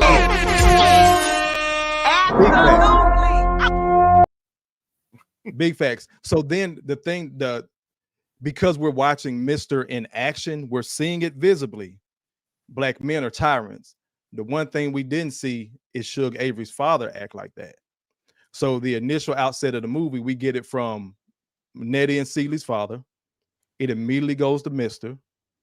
And then we know, Suge was a hoe, like you said. What did you say she was? A hoe. Yes. Absolutely. Yes. So it's just this constant idea, and it's carried over to today. Y'all only want IG models. Y'all only want these internet baddies and so on and so forth. Most of these chicks, like we were talking about with the men, most people are average. RIP to Kevin Samuels. The brother has said it several. Most people, y'all hear what? Let me take the toothpick out so y'all hear me clear. Most people, that includes men and women. Ladies, you don't get a pass. Brothers, you don't get a pass. Most people are average, but we keep drilling everything back down to sex in our community. I mean, it's layers and on top of layers on top of layers. Those are three women that this one man is supposed to represent. He's lustful. He's sexually abusive because he just pumping and sweating, but he can't get the Nettie and he can't get the Suge. So I'm gonna just take what I can get. And then when Nettie does come around, then then they make him a little boy. He's low key flirting with Nettie. I don't know if y'all remember that scene when she's going to school. He on the slide horse. Slide in black women's education again. He's playing with her on the horse, hiding behind the trees. Then he lets the horse go off by itself, and then he hops out the bushes. That's mighty white of you. Ain't that what white folks did? Yep. These Negroes hop out the bushes and just take white women. So he does that. Nettie kicks him in the ball. She's fighting him off. I gotta go to school. I gotta go to school. I gotta go to school. Fast forward nowadays. What are we hearing from sisters? I gotta go to school. I can't marry you. I'm not gonna date you.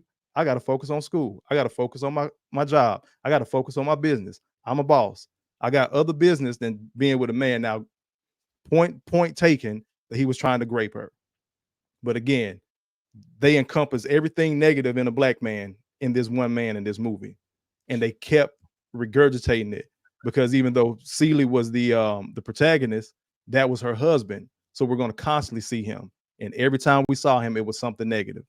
He was either a buffoon, a little boy, or an abuser. Let me ask a question, and I'm just throwing it out there, Black Man and DJ Hamp. So does this play into the narrative that the only thing that black men need to be happy from their women is just some coochie? That's all we need? Well, you go ahead, Hamp. Go ahead. No, it might be short. I mean, we perpetuate the stereotype of sex, silence, and sandwich, right? We've been resounding with that message. So if we saying that, why would they not be inclined to believe it? Go ahead, Black Man. Yeah, I think that the narrative is. I piggyback on what Ham said. I think that that's what they solely believe. You know, even going back to this movie, just look at the fact of Nettie and look at Celie. Look at the difference in how pretty Nettie was versus how ugly ugly, and keep it clean, as Celie was. So not only did they say the man wants the best looking woman, but he had to settle for the less attractive young lady, right? Daddy didn't want to let Nettie go because Nettie was the pretty one. Oh no, you can't. She too good for you. But I do got my ugly daughter back here. You can have her. Damn. It's a fact. But you know what's crazy? You know what's crazy about that? That's what's going on today, right? That's what's going on. Women are competing with their beauty. One woman and women don't dress up for us. They don't put on this sexy stuff for us. They do it because they're competing with other women. Yeah, and based on her beauty, she will get siloed into a box forever. She can have all these awesome attributes, but if she is not pretty enough, she will only be. Now, I don't want to curse you. She will only be for sex. Yep. That's it. No matter how good of qualities men see, because beauty 9 times out of 10 for most men is number one. And guess what? They call those women shadow chicks. And if you don't know what a shadow chick is, I'll take a few seconds to tell you what that is. A shadow chick is a young woman who men like to have sex with when it's dark outside, when nobody sees it, when nobody sees when the man's going in the house. He'll never take you to meet his mama. You'll never go out to the movies with him. He'll never sit you down at a 5-star restaurant, or he won't sit you down even at Burger King. He only uses you for extracurricular activities. The 1 a.m. So you are a shadow chick. The last call. The one. You say what'd you say, Ham? It's 3 a.m. Yes. 1 a.m. Yes. Too many people. 3 a.m. And he get him one and he go. But then when you see him in public, he got that 10 on his side, right? That one that's pretty beautiful, right? Probably not even satisfy him sexually like that. But then when he get done, he like, shit, I'm going back over to the big girl. I'm going back over to the ugly girl house. because she got that good everything. But 3 a.m. try hard. Oh yeah.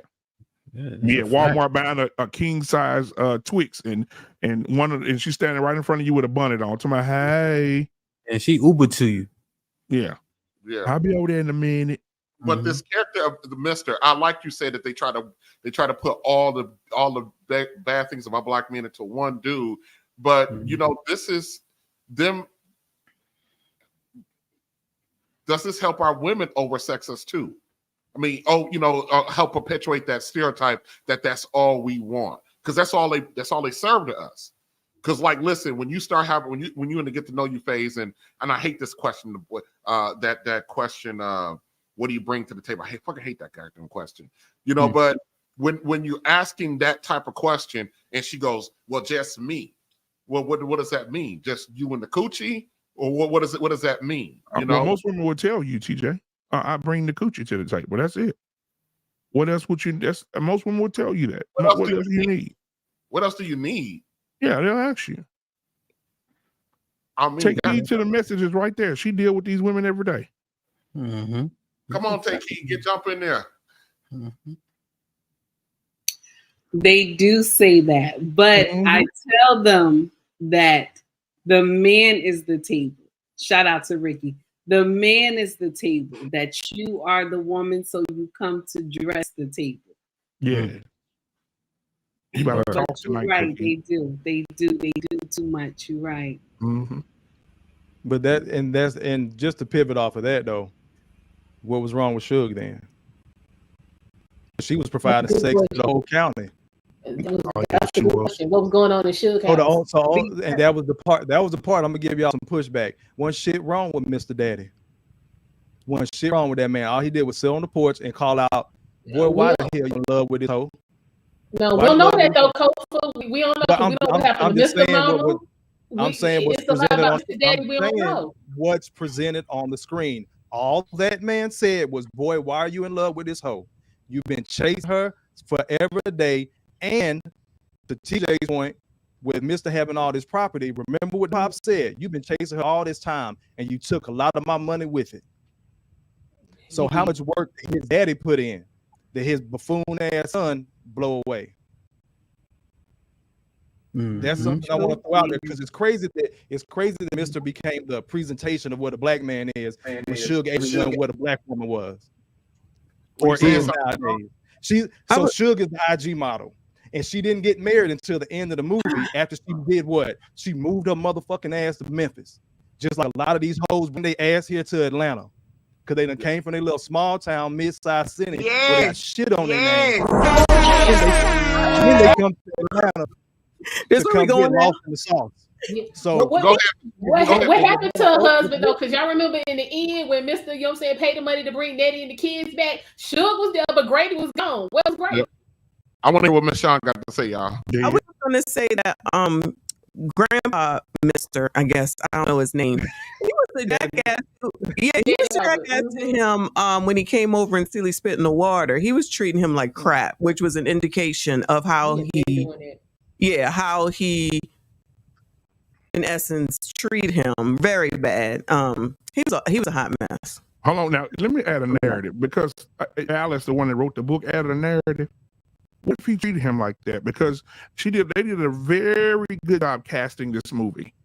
Look at Mr. Daddy and look at Mr. Maybe that wasn't his son. Quite possibly. Maybe he was raising a son when he was off at the war or something. And his wife had another son. He treated that boy like shit because he treated him like shit because he wasn't his. Let me add this little caveat in there. Even Tyler Perry, I don't know if you guys saw his documentary lately. Tyler Perry just said at 50 years old, he got beat as a kid, the man beat his ass, blood out of his body, abusive, and then started beating his mama.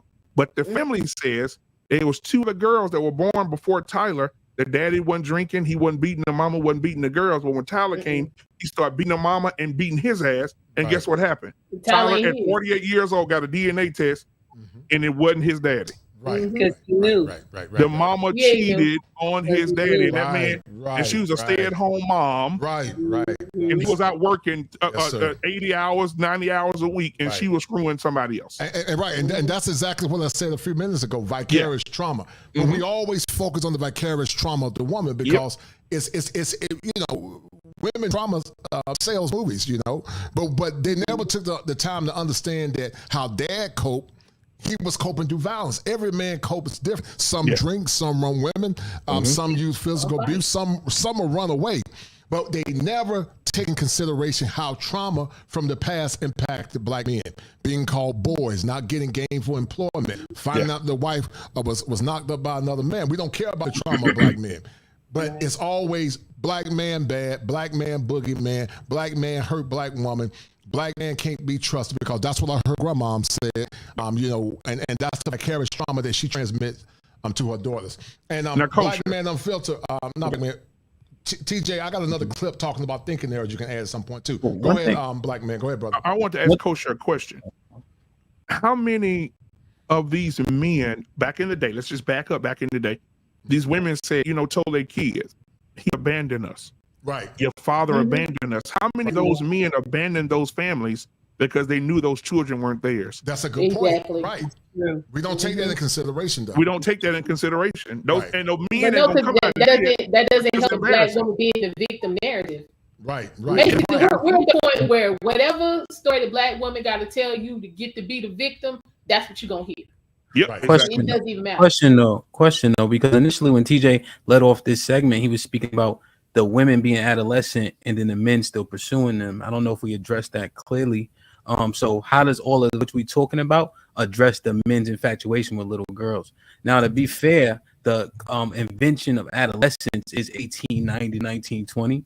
So that could be a reason. But all of what we're talking about doesn't answer that question why they had an affinity for little girls. Well, I can say this. It was the time frame. It was the time frame because when you grew up in the South, right? My grandmother and grandfather married for 69 years before he passed away. Right. When you grew up in the South back in that day, in the 30s and the 20s, back then, my grandmother would say it to the young ladies now. She said, 14, I could do more in 24 hours than you've done your entire life at 25. Right. And so they were back then, they were raised at a very, very young age to be wives, mothers, how to cook, how to clean, how to take care of the children, because they raised their other brothers and little sisters behind them. So they were built to be women at a very, very young age. So that's why those men were coming to get them at that time. Now, it's not feasible to do that now because you can't do that now because 14-year-old girls not in the mindset. They haven't been taught nothing. They don't have no morals. They don't have no values. They're lazy. They cell phone. They're 14-year-old girls. So back then, those were grown-ass women at 14, 15 years old. Right. Black man, question though on that, Black man. Now, what about the promiscuity? So we're saying that these children aren't these men's children, but they also taught that. How did that come into them being taught how to be wise, but somehow they couldn't keep their legs closed to other men? Right, but you hoeing at the same time. Exactly, bro. And I definitely want to jump into that. That is an amazing question because this is just me. This is my opinion. Sure. I think that when you get them at that young age, not all of them, I'm using your words, not all of them, but some.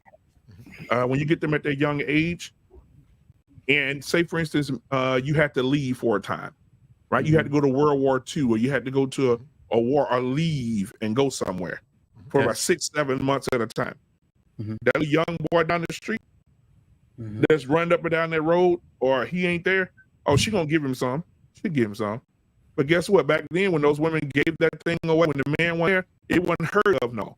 It wasn't no dude coming back saying, yeah, I slept with your woman, or no woman saying I slept with your man. It was basically, okay, it happened, move on. If she got pregnant, she was very convincing and letting her husband know it was his kid. You know how many kids are being raised by men who raised them that they weren't their children? Amen. That's what it is. Into their grave, not knowing. Went to their grave, not knowing. And like Tyler said for years, he went to therapy. Even listen, we looking at Tyler Perry, we're looking at Kirk Franklin's mama. She even still denying it after 2 DNA She don't tell a lie. With 2 DNA tests. Excellent point. 2 DNA tests. She said, no, it ain't your daddy. Excellent your daddy dead. Excellent point. Right. Back to the original question, though, of them, and I'm not sure if I caught the answer. If you guys said it, let me know. Okay. But them painting a picture that black, even though that yes, back then, younger women, but then how do you account for him wanting Suge? Exactly. I think the He younger settled. Everyone knew. I don't know because he wanted Suge. I think it had something to do with, and maybe I'm reaching with like what Culture was just talking about. You know, say had a black man, felt like he didn't have any power, he wasn't getting any respect. Society wasn't looking at him. So I mean, if you're an accomplished man and you have this child, for lack of a better term, you can kind of have that feeling of your value and superiority. And then like, to answer the part about Suge, so you had that going. Well, he was hoping to have that going on with Nettie, but that didn't quite work out. So he had Celie, somebody who he was responsible for. He felt like he had, he did have power over her. And then so I think that fed into what he was missing as far as respect and validation, and even on some level love that he didn't get from his daddy and Harpo and the rest of the men, because the men in the whole movie. Suge was more like a mother to him. Predator, no. Suge Suge said he was weak. He broke him. No, Suge broke him. That's why he was in love with her, because she was the hoe that swung on his pipe. Yep. Yeah, there you go. She did say that. She was his first. That's why he couldn't let her go. Y'all gotta remember that back in the 70s and 80s, when you had those babysitters that was 18 and 17 years old, and they had watched a young teenage boy who was 15 and 16. No shot at Kurt Franklin, mama.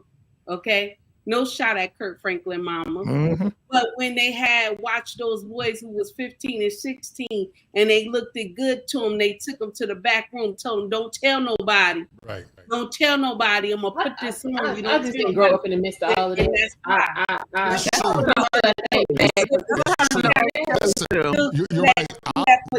You're right.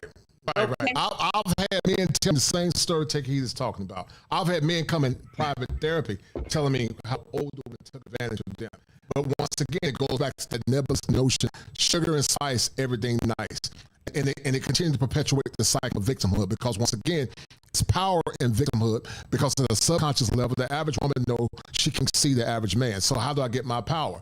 Through victimhood. And also by lying and making myself feel like I'm the victim. I'm not saying victimization doesn't happen. It happens to both sexes. But because women tend to be weaker in general, are there women that are stronger than men? Yes. But in general, women are weaker than men. The average woman can see the average man. Are there exceptions to the rule? Yes. But they get power in their victimhood, and they get power in projecting their pain.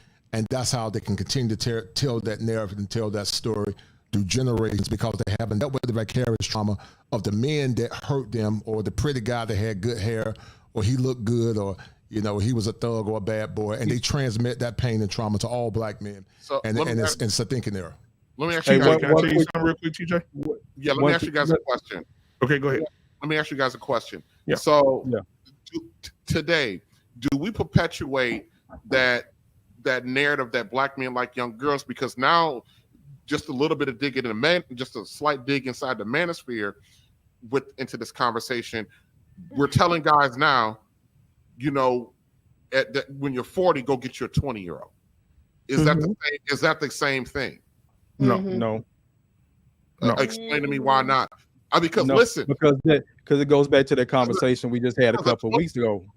A 20-year-old now, let me tell you something. A 20-year-old now ain't a 20-year-old 20 years ago. You ain't lying. This is the thing.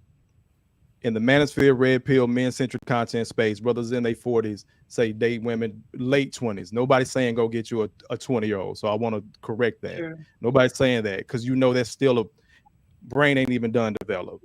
If you're a 40-year-old man and you messing with somebody in that age range, that's crazy as hell. Now, what they are saying is go get a younger woman. What I believe that shit works, because that's the household I grew up in. My parents still married. My mama, my daddy, they put their stuff together out I came. So they've been married 43 years. They are 12 years apart. Right. You have to build like that, though. Hold on a second. I'm gonna give you some pushback, Kofa. In the movie, the fucking grandfather, Mr.'s father, he told him, and I quote, when CD left, go get you some young woman. Ain't that the same shit we're saying in the manosphere then? Yeah. So So also also like that when you put in Kofa hard also- ages on it, yeah, but yeah, younger. Go ahead. But Tim. Kofa also just to also push back and you know, with TJ's point, I heard people say if she's 40, trade in for 220s. So now we're supposed to assume that means 29. And then also we talk about when women are most fertile. It starts from what, 21, right? So how are we saying it's a 29 and a half year old? I never heard that. And then they often use the Leonardo DiCaprio scenario, where every time his chick get around 28, 29, he get another 23-year-old. So I'm not sure. I hope that's what they're saying. What you saying, Kofa? But that's not what we be hearing. So how are we supposed to discern it? That's an excellent question, DJ. That goes back to the movie of seeing black men as these predators that only like little girls. Because when we're talking about grown ass women, everybody then want to take it and scale it down to like he talking about a teenager, like back in the early 1900s. Brothers aren't saying that. And what's crazy, flip the coin over, Hamp. When women say, I want an older man because he established, because he got this bread, don't nobody bat an eye. When you're looking at it from the perspective of the older man with a younger woman, he's nasty. But that younger girl with that older man, she's smart because he's established and he's more mature. Or So nobody bats an eye. All You're we gotta really do is saying the point same over. thing. You're really saying the same thing. Or flip that coin over one more time. Yeah, My bad. if I could real quick, I could. If you said flip the coin, right? If you flip the coin, I will share mine. I was 12 years old, and I was having sex with a 48-year-old woman. Right. Goodbye, sir. Right. See, that's what I'm talking about. You see what I'm saying? You see what I'm saying? One day, go over there to rake leaves, go in the house unannounced, didn't knock until I was done. She's standing in the kitchen, butt naked with a robe on. I say, "Dang!" I'm looking like, "What's woo?" Viewer discretion is advised. Right. Seriously, So, like what I the mean, heck? at 12 years old, baby. She said, "You We want to just touch had it?" we just had a kind of access around here at 12 years old. We just wasn't You know around what I'm grown saying? people for them to It be happened to doing me that. though. It happened to me, and for years, Kosher, for years, I'm thinking she taught me everything I need to know. Man, I'm finna go to this high school and tear these girls up. What? And you know, but the whole time not knowing, you know, when I got older, my sister said, "Man, you need to go talk to somebody about that." You know, I never told my mama because my mother would have buried her. But you need to go talk to somebody. And keep in mind, this was my godmother. So I'm over this woman's house. I'm over my godmother's house. I'm raking the leaves, and I go in. She showed me everything. She said, "I'm gonna teach you stamina. I'm gonna teach you how to do this, that. This how you. This what a woman like. This what she don't like, right?" And then she get a car. She was letting me drive a little car, and my mom thought it was nothing. She over there hugging my mom at church on Sunday. Right. Right. But you know what, TJ, you said something real quick. I want to add to what DJ Hemp said, and I think it was a very fair question. But let me say this. A 20-year-old in Africa or certain countries in Africa, certain countries in South America, it's not the same as a 20-year-old here in America. In general, if she live in the countryside, it's not the same. It ain't the same. And so in Colombia, like give us like Dre, my man Dre's 56, his wife is 29. I don't have, if a man got his stuff together, he got money, he got status. My daughter husband is older than her. He's 40, she's 25. I don't have a problem with it. And she loving me. He's a good man. I got nothing but love and respect for him. And so I don't, this negative notion that, if a man want to deal with a younger woman, she's a boogeyman. Some Kofa said, I want to clear. As a therapist, is the brain still fully developed at 20? No. But in theory, just because it's not developed, it does not mean that they don't have reasoning and the proper faculties to make good decisions. Because if that was the case, how could a 14-year-old, where her brain was quote unquote undeveloped at 14, outdo the average 20-year-old now? It has a lot to do with nature and nurture, has a lot to do with socialization. A 20-year-old in foreign countries is totally different because their life experiences are different. So they have to adapt. Now, they might not be comprehensive in everything and knowing everything when it comes down to making decisions, but they have enough comprehension to know right from wrong and to make good decisions. People assume just because the brain is not fully developed that they don't have all faculties to make good decisions. They might not be comprehensive. Piaget talked about something called abstract reasoning, and then he talked about it's abstract reasoning, then there's something that's called concrete reasoning. They have enough abstract and concrete reasoning where they can see between the two. It might not be as comprehensive as a 30-year-old, but the life experiences a lot of times compensate for that. So if a man is 40 years old, 38 or 40, he said, I want to date a woman that's 21, I don't have a problem with it from another country. If she's mature, she's been trained to be a wife, she's wife ready, I personally don't have a problem with it. I don't have a problem with it. Right. Yeah, Coach, from a clinical perspective, you said the brain does not develop in a male at what age? Well, so the research says the brain is not fully developed, like what Kofi was saying, up to about 25. But the presumption is because the brain is not developed, then they're gonna make a bunch of bad decisions, and that's a myth. That's a myth because the human experience is shaped in an interplay called nature versus nurture. Right. And you know, like me and Mashawn, we Gen X. There were 20-year-old women back in the day that were very mature, extremely mature at 20.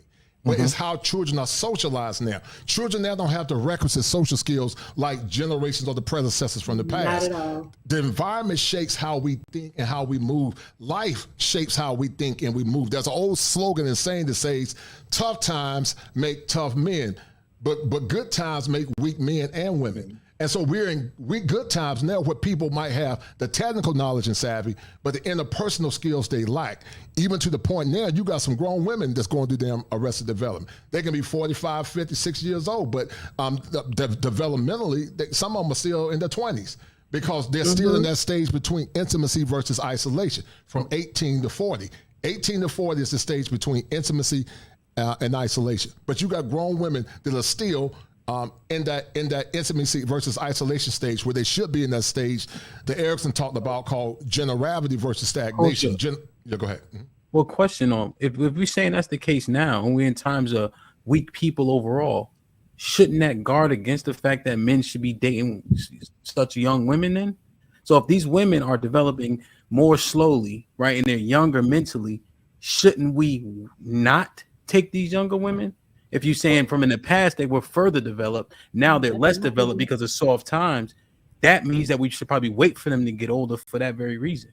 That's a fair point, but here that's an excellent point, DJ Hemp. But here's the problem with that: men have a biological imperative to look at a woman's physicality many times. Indeed, men look at the mind and the body when it comes down to a woman.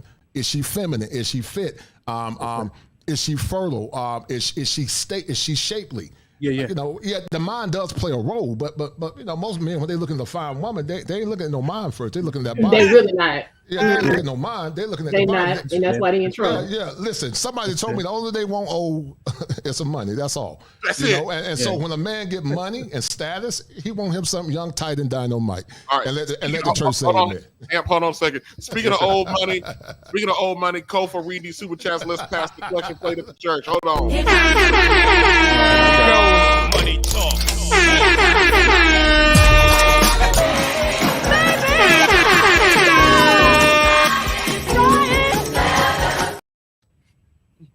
Go ahead, Kofa.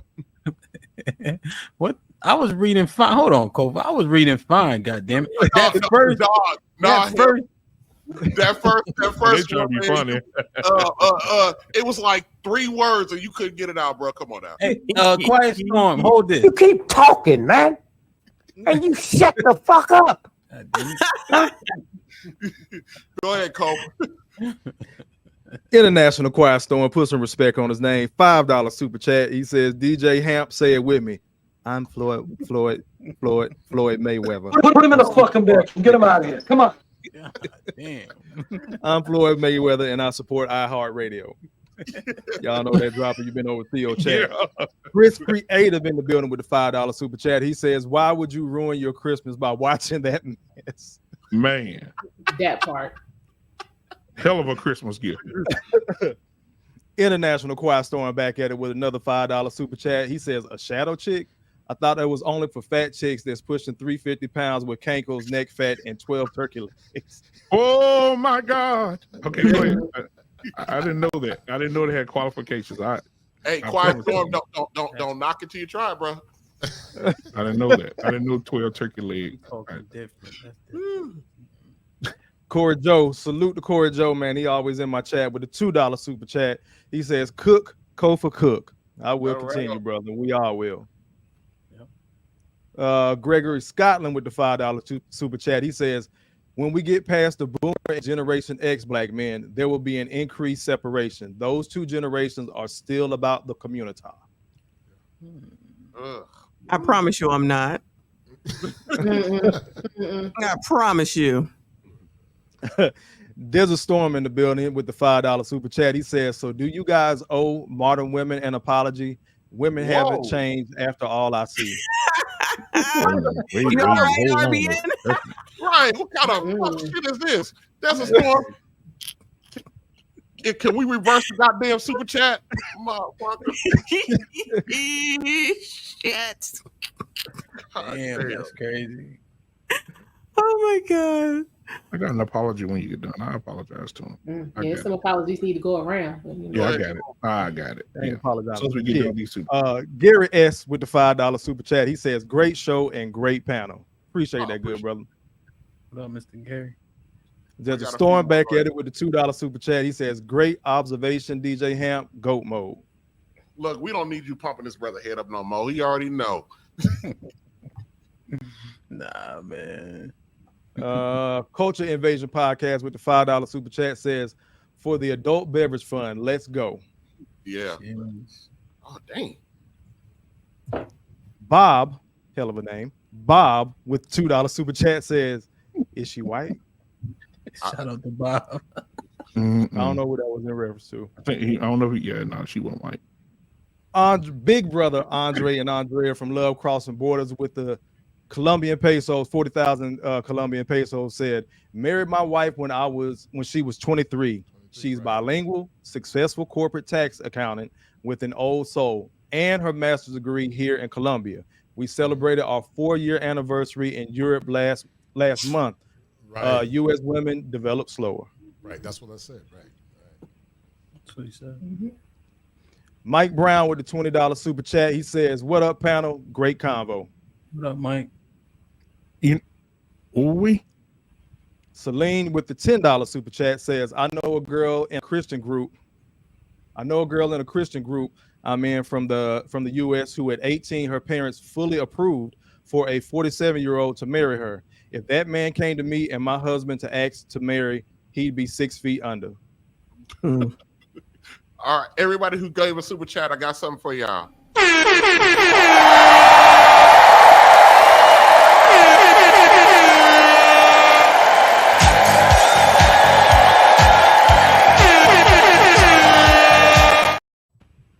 All right, thank y'all for the super chat. All right, Hamp, did you get your thought? You have a senior moment?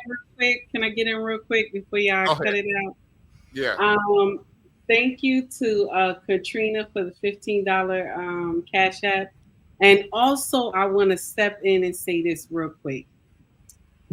For the subject y'all was just talking about, how the younger woman with the older men, I'm going to share with you why this is good. For anybody who wants to take heed, I'm going to share with you why this is good.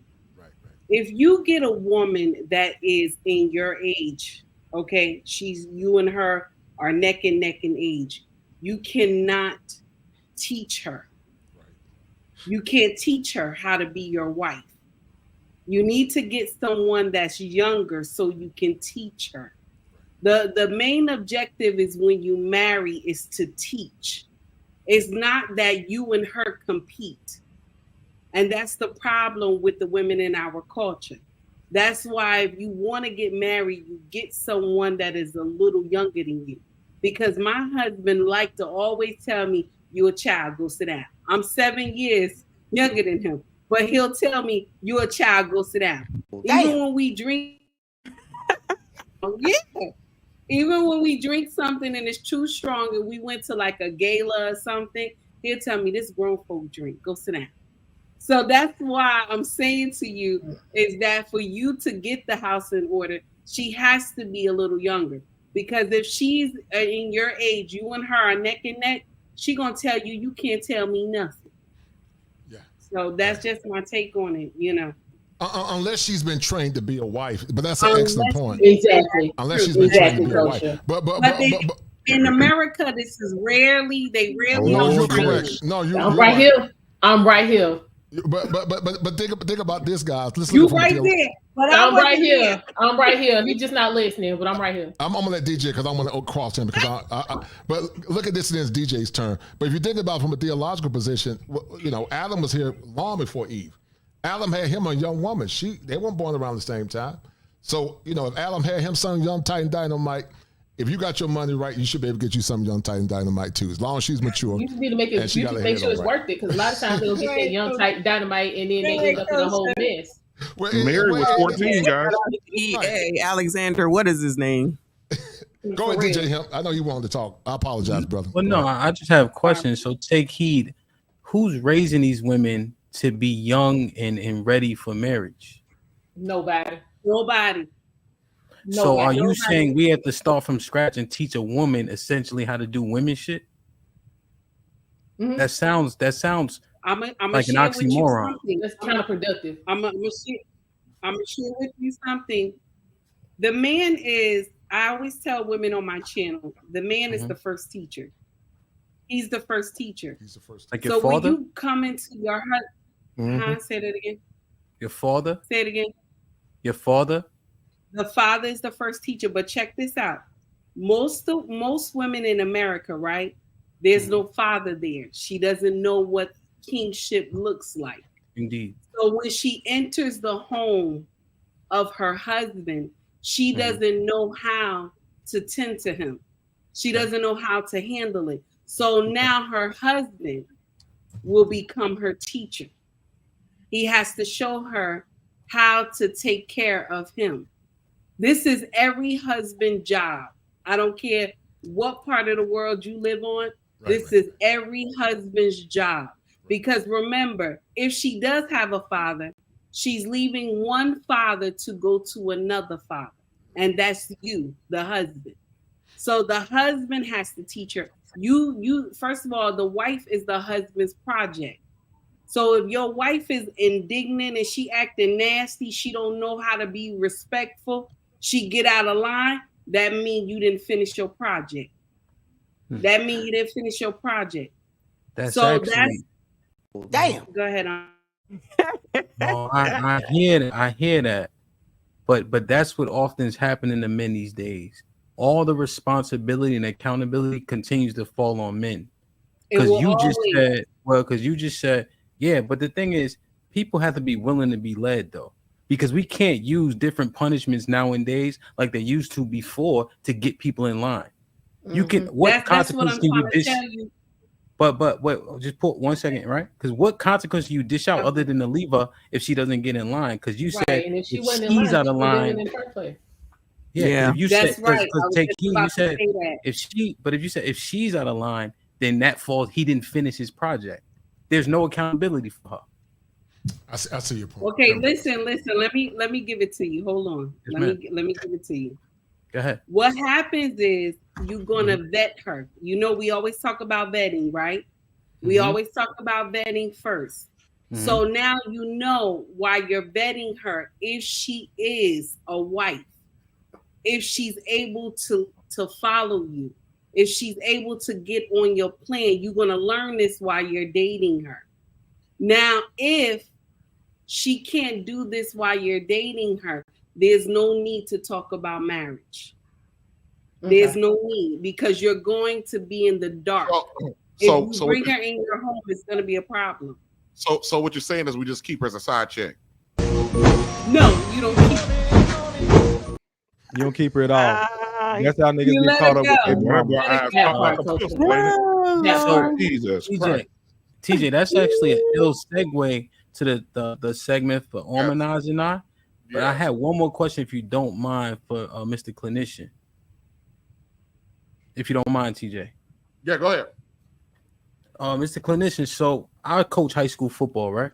Yes, sir. And so, see, I'm learning as you was talking, right? But now I'm having an issue with these young men pursuing these young girls now because of the point you made that gave me an epiphany. So when I'm coaching the freshmen, these dumb motherfuckers can't learn no concepts. You're right.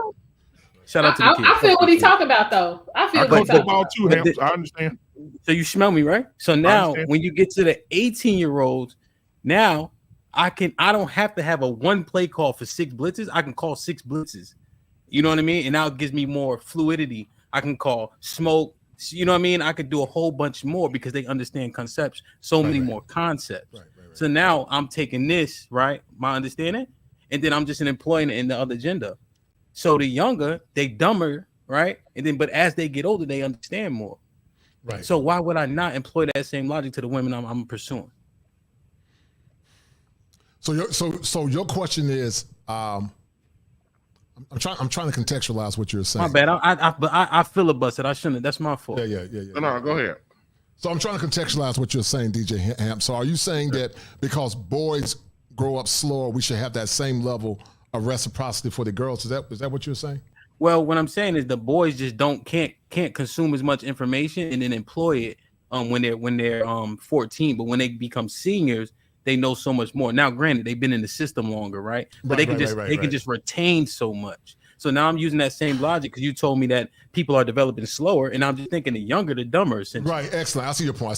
So yes, once again, I said there's an interplay between, we call it nature versus nurture. The question is, did nature cause the effect, or did nurture cause it? Nature would be the socialization. Nurture would be the genetic predisposition.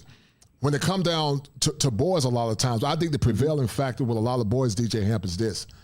They don't have the structure and discipline to learn it. It's not because they can't learn it, but they have not been trained and socialized to learn it, because a lot of these boys are born in single-parent homes. They don't have fathers to give them guidance, to give them structure, to give them discipline.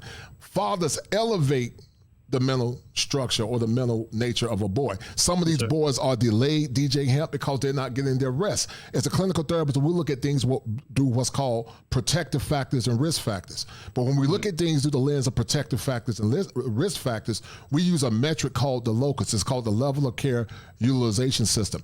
When a child is in a very dangerous environment, when the child is not getting proper nutrition, when the child is not getting his proper rest, when the child is not getting the proper guidance, that child's IQ can be slightly lower versus somebody that's in a structured home getting good nutritious meals. Do you see my point? So if those boys are coming from inner cities where there's no structure, if those boys are coming from areas where they're not getting the proper nutrition, that child can be in a temporary state of arrested development because they're not getting all the things that are necessary that can nurture them into manhood. Boys need the instruction, the wisdom, and the guidance of their fathers to push them into manhood. But that's circumnavigated when you have nutrition, when you have good environments. That increases what we call the efficacy of a child. But a lot of these boys are delayed because they don't have all the protective factors to push them in a state of progress. Okay, I understand that point. Now, this is PG County, so these kids are affluent, but I understand and catch your drift, though. You feel me? I don't want to. Well, parents now, man, they don't parent kids no more. They don't parent anymore. So they too busy trying to be the children's friends. They don't parent, and these kids now are hyper stimulated, and they're greatly distracted. And so in the past, what they would do, DJ Hamp, they would take the boys, and they didn't have boys and girls in the same school. I think if you took those boys and put them in a camp, and put them where there was no girls and no distractions, I promise you that IQ could increase based on how you re-socialize those boys, re-engineer those boys in an area. Because in the old tribal cultures, when they were going through a rite of passage, what they would do, DJ Hamp, they would take the boys away from the mothers, because mom said, "Oh no, don't take my baby out in the wilderness." But no, dad said, "Shut up, woman. I'm trying to teach this boy how to be a man." So he would take him from the distraction, which was the mother and the women in those families, and he would take them out in the wilderness. And that boy had to be reprocessed to go do the rites of manhood. Word. Shit like that. All right, before you get going cooking, Hamp, with you and Almond, let me go ahead and pass the collection plate real quick, okay? Yes, sir. Here we go. Money talk.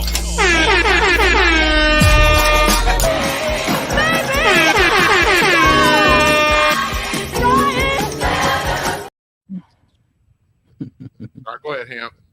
Celine with a $10 says, "I know a girl in a Christian group I'm in from the U.S. who, at 18, her parents fully approved for a 47-year-old to marry her.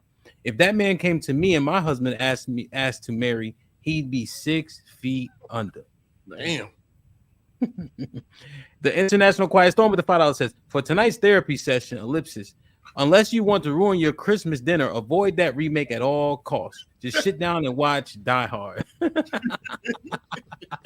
Lauren was popping with the $5 says, "What the hell is being trained to be a wife? Y'all mean an adult?" Respectfully. Nah, we mean a wife. That's two different things. Right. Hold on. Take heed, are you there? Take heed. Bathroom break. You know I'm here. Okay. You want to respond to this super chat real quick? Yes, I will. Okay. So when I say being trained, every woman has to be trained to be a wife to her husband. I didn't say any man. I said she's going to be trained to know how to treat her husband. So yes, a wife needs to be trained, especially if she has never got any training while she lived at home. And if she had never had a king that resided over the home. She actually, and I'm going to share something with you, and only why I say this is from my experience alone, is that she's actually going to be a nightmare for her husband if she never saw kingship at home. Okay. So yes, my dear, every woman has to be trained. Every woman has to be trained to her husband liking. Just like, and then I know a lot of women get offended from me saying this, but there has to be a program that the husband has, and she has to be able to understand the program. So she has to be trained. I know you don't understand it right now, but when your time comes and you get a little older, maybe you'll get it. Or you might be old enough already, and you probably just don't want to get married and you just don't care what I'm saying. But what I'm trying to tell you is that you have to be trained to your husband understanding. That's how it works. Hold that thought, Coach. I want to get through the rest of these bills, okay? Yes, sir. Go ahead. But Sean, this one's for you. Go ahead. Romello was popping with the $5. He says, as Michonne would say, you ain't going to here, Michonne, you say how you say it. Shout out to Romello for the 5. He said, as Michonne would say, shout out to also the International Quiet Storm. I'ma tell you, you not gonna tell me. I'ma tell you. All right. Shout out to him. Romello. There's a storm with a $10 says, how long you been married? Because you're not young. In all due respect, take heed. He is trying to make you feel good. Young is still young. Man cannot teach women to be a woman. Stop the cat. What culture are you? Oh, wow. I got everybody coming for me tonight. It's all good, though, baby. Yeah, it's all good. So what it is that, nope, I am not a young woman. I'm not. You could tell it in my face. But I've been married close to 16 years to a wonderful king. So what it is that, and the culture that I am from, I'm American, but my husband is Nigerian. So my husband, when I met my husband has an ideal of how he wants his family to be run. So when we were dating, I had to understand the program. And with me understanding the program, he made me his wife. Right. So I do not take offense because you said I don't look young. I have no problem with that. But I'm younger than my husband. So he likes to throw that in my face. Mm-hmm. And then also Desert Storm, did not say that a man can teach a woman how to be a woman. She said to be his wife. That's different. I did. I said wife. Yeah. All right, DJ, go ahead. Yes, sir. Culture Invasion Podcast with the $5 says, for the love of your message, a light in the darkness. Mm-hmm. V. Ben Israel Shalom with the $5 says, a 2003 AARP study reported that 34% of women over 39 years old were dating younger men. Man. There's a story with the $2 says, almond eyes make this make sense. I have no idea what he was talking about. That makes to us. Ignite was popping. He says, salute him, give it to him raw, no bacon on it. You already. Mark Cooper with $2 says, apology, hell no. Right, that's what I'm talking about. Miss you, that's how you say it? Yeah. Miss you with the Canadian, that's Canadian, right? $5 Canadian. Thank you, Michonne, for bringing together this great panel full of beautiful people with beautiful mind, spirit, and knowledge. Shout out to Mishu. This is actually all RBN's great idea. Shout out to RBN. Appreciate you doing this. Shit like that. All right, Coach, we're going to drop down and then Hemp and Army they're gonna talk about. Let me play the clip real quick. They're going to talk about black male leadership, specifically, pointing out, how the character of Harpo represented how weak black men are. So let me drop everyone down. Let me play that, then let them go ahead and cook with this. I'll be right back. Let's see, Coach. All right. Let me see. I think this is the clip. Hold on.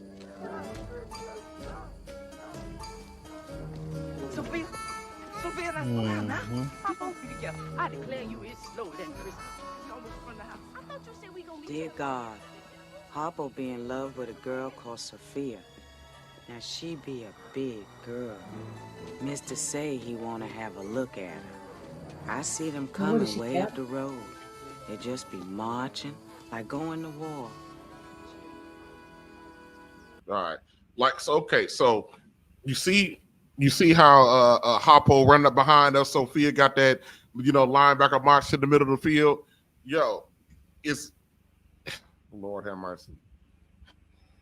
So how is I just don't how is this film continues to put out the notion that black men are just weak. We need a woman to drag us along. We can't control our woman. Later on in the film, Sophia and Celie and Sophia, they're tending to the garden. Harpo wants something to eat. She go tell him go get it herself. She walk off, hand him a rake, and go do something else. And then he's sitting around trying to figure out how to control this woman. Is this a fair assessment of black men today, Hamp?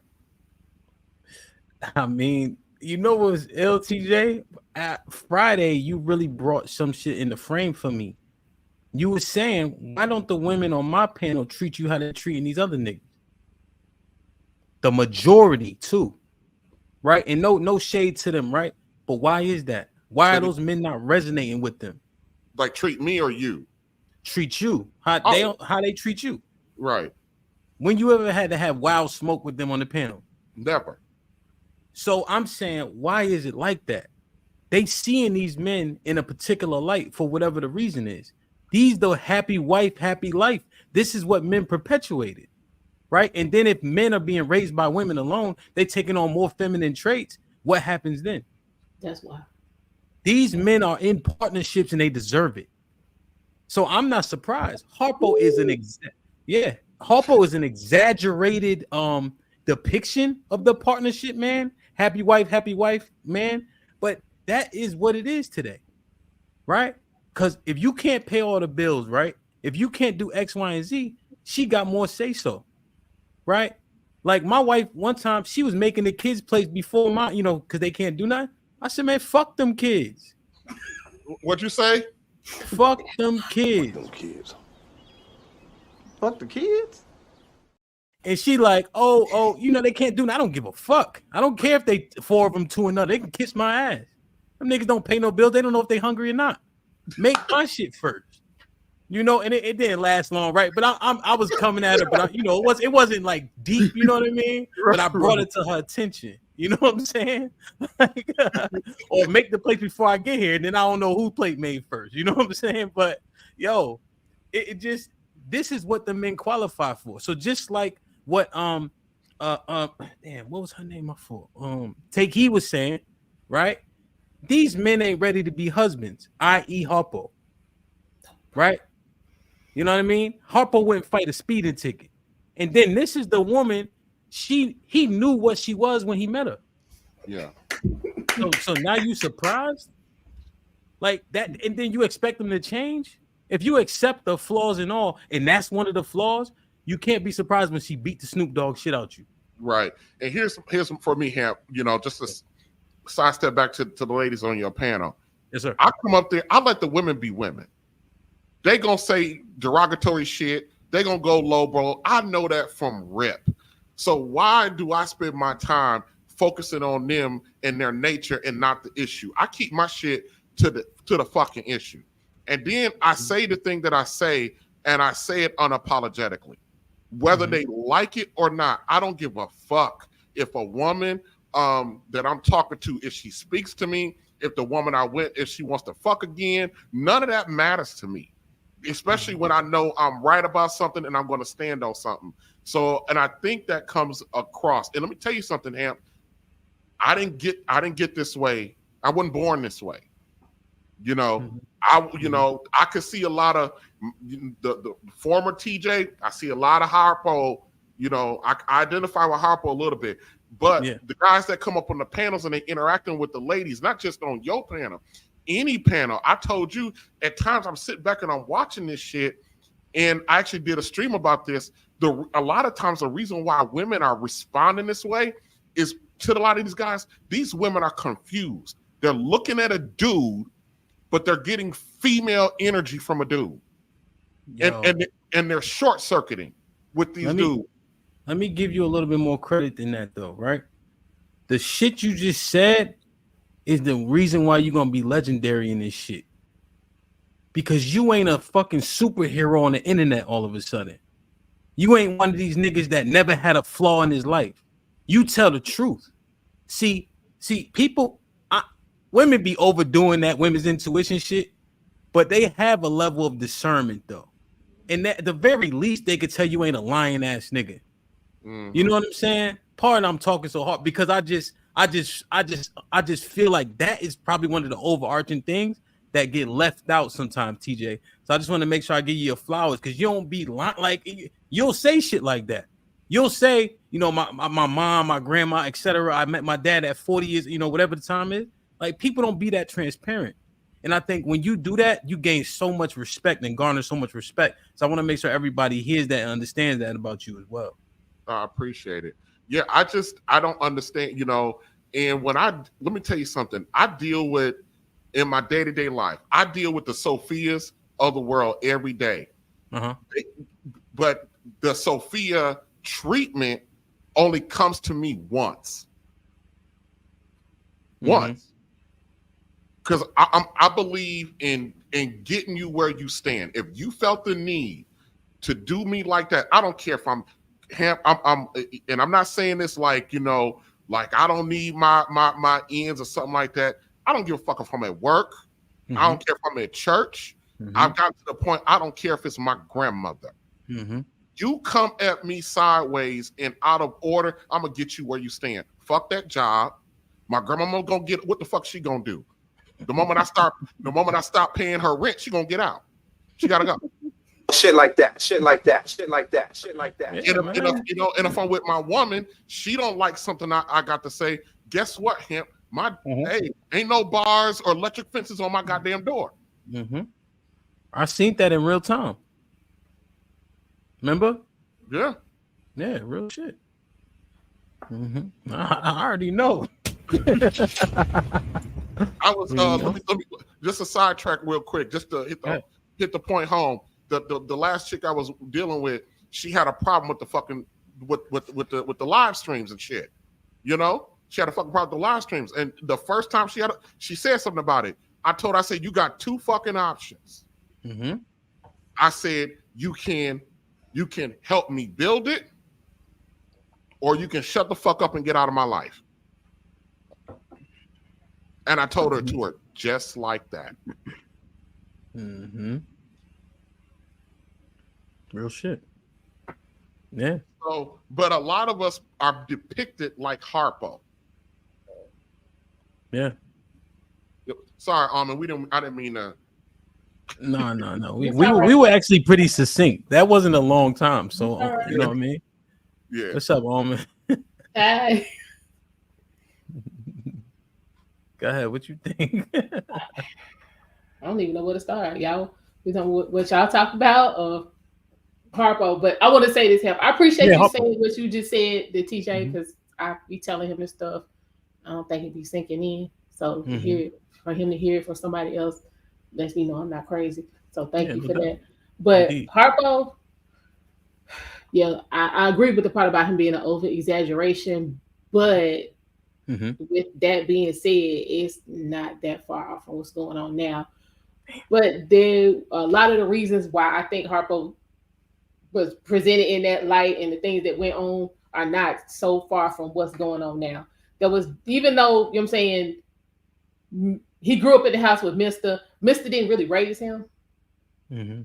So we really didn't, because I don't think Big Albert raised Mr. either. He was just there. So it's just kind of a trajectory of we in the house together, but I'm really not going to pour anything into you. It was just kind of more, this is what you got to do. Go do it. Don't embarrass me type of situation. So with him and Sophia, like you said, I don't really understand how he wanted Sophia to be different from what she was, but he didn't have any idea of how to try to make her different, so to speak, because it's like he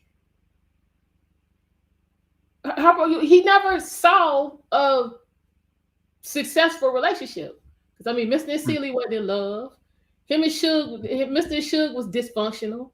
Again, we never saw Mr.'s mama. We never saw his mama people after she got killed by her boyfriend coming home from church. Like, there was just nothing that Harpo saw, or nobody that poured into him, where I understand he was expecting something different than what he got from Sophia. Let's say, Harmonize for a second, we consider the propaganda of that time in those days in the 80s and 85, right? Without the access to information, right? You had everything going on at that time with black fathers, the crack epidemic, et cetera, and then you couple that with the movie to put Harpo in that light and to make Sophia so strong. Doesn't that help kind of perpetuate what was happening at that time? And movies and music last a lot longer because it wasn't like iTunes back then. What you think about all that? It did, but I guess because I use common sense and logic. Mm-hmm. Sophia, you know what I'm saying, she was so strong, and she her Harpo fought, and then she left Harpo, and then she got with Henry Broadnex, who just let her do what she wanted to do. Didn't she end up in jail for knocking out the mayor? So for all that strength and I don't need a man, and I got things under control, did she end up in what was essentially slavery all over again? She did. So that strength got you messed up. So Armin, if you had to use this as an analogy for a message to women today, what would you tell them? Being on your own is not. That's not the plan. That is a 100% foolproof way to end up in dire straits. What about all the strength and all that black women, are alleged to have or say they have? What about all that? If you look at it, it's really not strength. It's because they're not strength to me. You're persevering. You're withstanding something. You know what I'm saying? But it's not permanent. This stuff that we doing as black women, all this is permanent. It's going from grandmama to mama to you passing it on to your kids. It just keep going line after line after line. At some point, strength runs out. So this is what is the strength getting you? It's dysfunction that we're packaging as strength. It's not, because I mean you want to be strong, you're saying, to make it through and get over the hurdle, to rise. Not to just be 20 years down the road still doing the same thing, fight and trying to maintain. We're just maintaining dysfunction and calling it strength. So question, if you're saying that the men of today are Harpo-esque and you think that he's not an exaggeration, what are women supposed to do with that? No, I think I think it is an exaggeration, but the problem is there really isn't anything we can do but you gotta start with a better foundation. Like you cannot expect to create men in situations where there is no man. You have to have something to emulate. You have to have something to copy. A woman can't teach a man how to be a woman, just like a man can't teach a woman. You know what I'm saying? You can't flip it. You do what you know. So if all you know is all my life I got to fight, all my life I had to fight, then that's what, no matter what situation you in, that's what's in the back of your mind is I got to fight. So even if you do end up in a good situation because I got to fight, You're gonna come up with you're gonna create some kind of scenario where you got to fight and you're gonna blow it up. So if you're in a situation and you're like, okay, we got to create men, then you need to recognize that what you thought was a man is not a man and get around some men. Now it's probably not, I can guarantee it's not going to be comfortable because it's not something that you're used to, but it's such a different experience that, how can I say, because I'm sorry, I know my parents was married 4 years before they had me, so all of this, everybody got a different daddy and different mom. I don't know nothing about that, so I have to try to work to try to try to imagine what that's like, because I don't know about that. But it's a different way of doing. You can't. Let me ask you a question. Go up with a bag of salt and think you're gonna leave with a 5-pound bag of sugar. They look the same, but that is not the same thing. So let me ask you a question. Would you advocate for little boys when born to be allocated to their fathers? Absolutely. Because you know that if you look at the numbers, they say 70% of our children are born out of wedlock. It's true, but the 47% of our children have involved fathers. Right. So really, that number drops to like 53%. Whatever the other math is. Because fathers are there at a much higher rate than that 70% gives credit for. Right. Once you actually drill it down. So I'm just wondering, are they not having enough time with their fathers? But again, I ask, if these women are strong and these men are weak, what are the women supposed to do to be out here to survive? Like if there's not suitable partners, or what do you think there's more of? Weak men or strong women? Or are the women too strong and these men are actually weak, but it's just hard to get together with a woman that thinks she's so powerful? I think it's some of both. Women, these are definitely not as strong as they want you to believe they are, but on the flip, these men are not as weak as these strong women want you to believe, because their definition of weak is not really weak. Like for them, abuse is anything you doing that don't feel good to them, then they want to, put it in that broad, scope of, I'm being abused. So we could be, we're in a relationship and you want to go to Hawaii for 3 weeks, and he telling you, look, we can do it, but when we come back, you're gonna be eating peanut butter and jelly and bread and water for a week, or we can go for this week and a half, and you can come back and keep doing what you was doing before we left. To them, that's you weak because you need to figure out how to give me what I want. Damn. So, the definition of weak is it. We don't have a concrete, flat definition of what weak is. So, because that, varies from woman to woman. So stuff I might think is weak might not be the same thing that Mashawn might think is weak, or Tahid might think is weak. And then we could all be wrong, and then weak could really be something else. So I got a quick question for everybody, Hampton, Almanize, and in the panel. The Harpo syndrome. I saw something in the movie last night that made me think that maybe ask the question, ain't Mr. and Harpo the same guy? Absolutely. The reason why I say that is because remember when he brought back Suge Avery, the thunderstorm, when she called her ugly and all that good stuff, Mr. helps her upstairs. So he up in the room with her trying to help her get out of her shit, that wet shit. And what did she tell Mr.? She called him weak. I don't need no weak man. I need a man. I need a strong man. So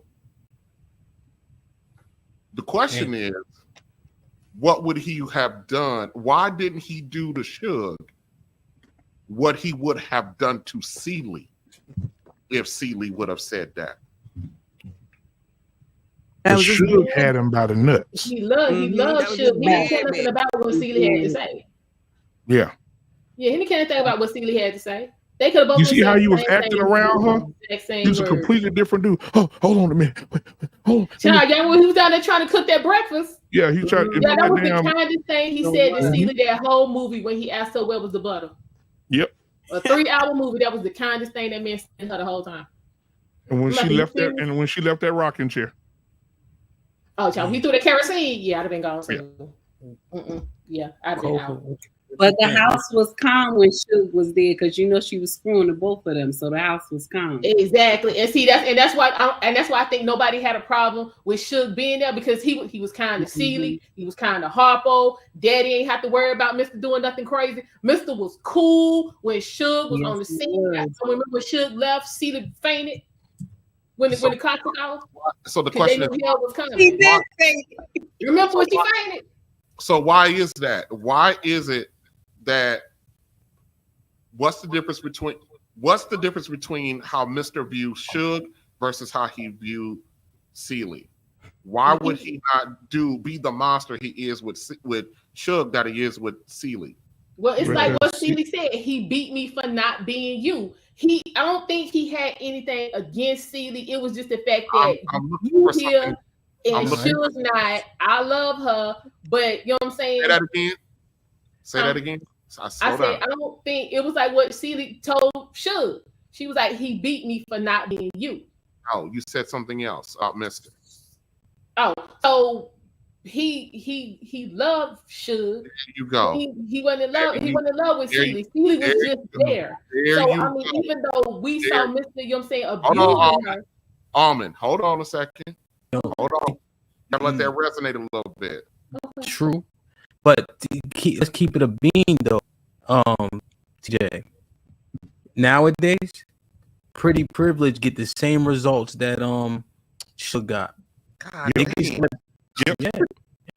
That's what it really is today. And that's where the problem come in. Yeah, that's what really love, whatever. Niggas don't even know what love look. But Pretty Privilege, that gets you on a yacht in a minute. Hey DJ, and a lot of women on my channel But it say, doesn't keep you on the yacht though. yeah, it don't. But yeah, keep you on. A lot of women say it don't exist, DJ.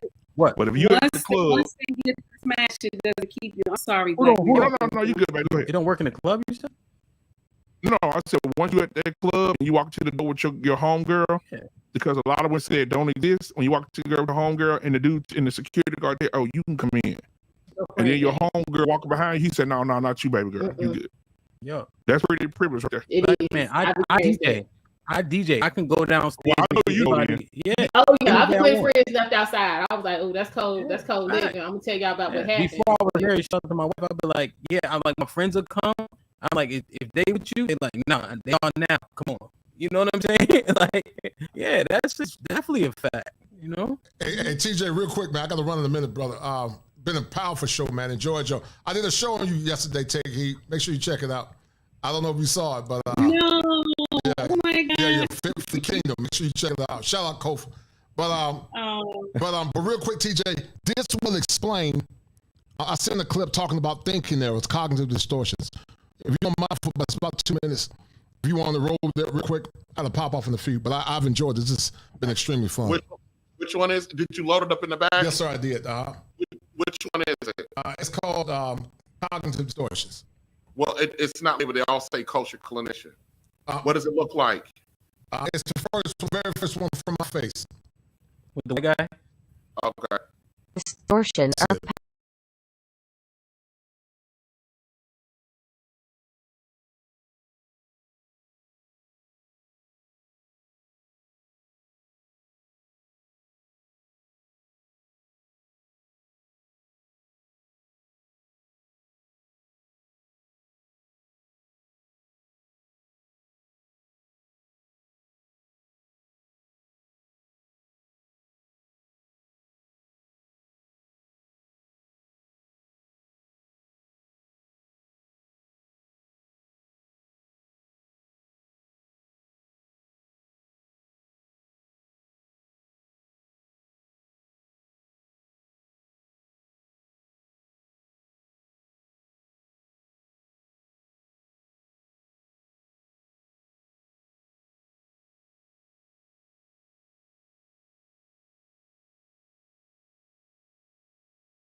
a more balanced and accurate perspective, leading to healthier emotions, behaviors, and relationships.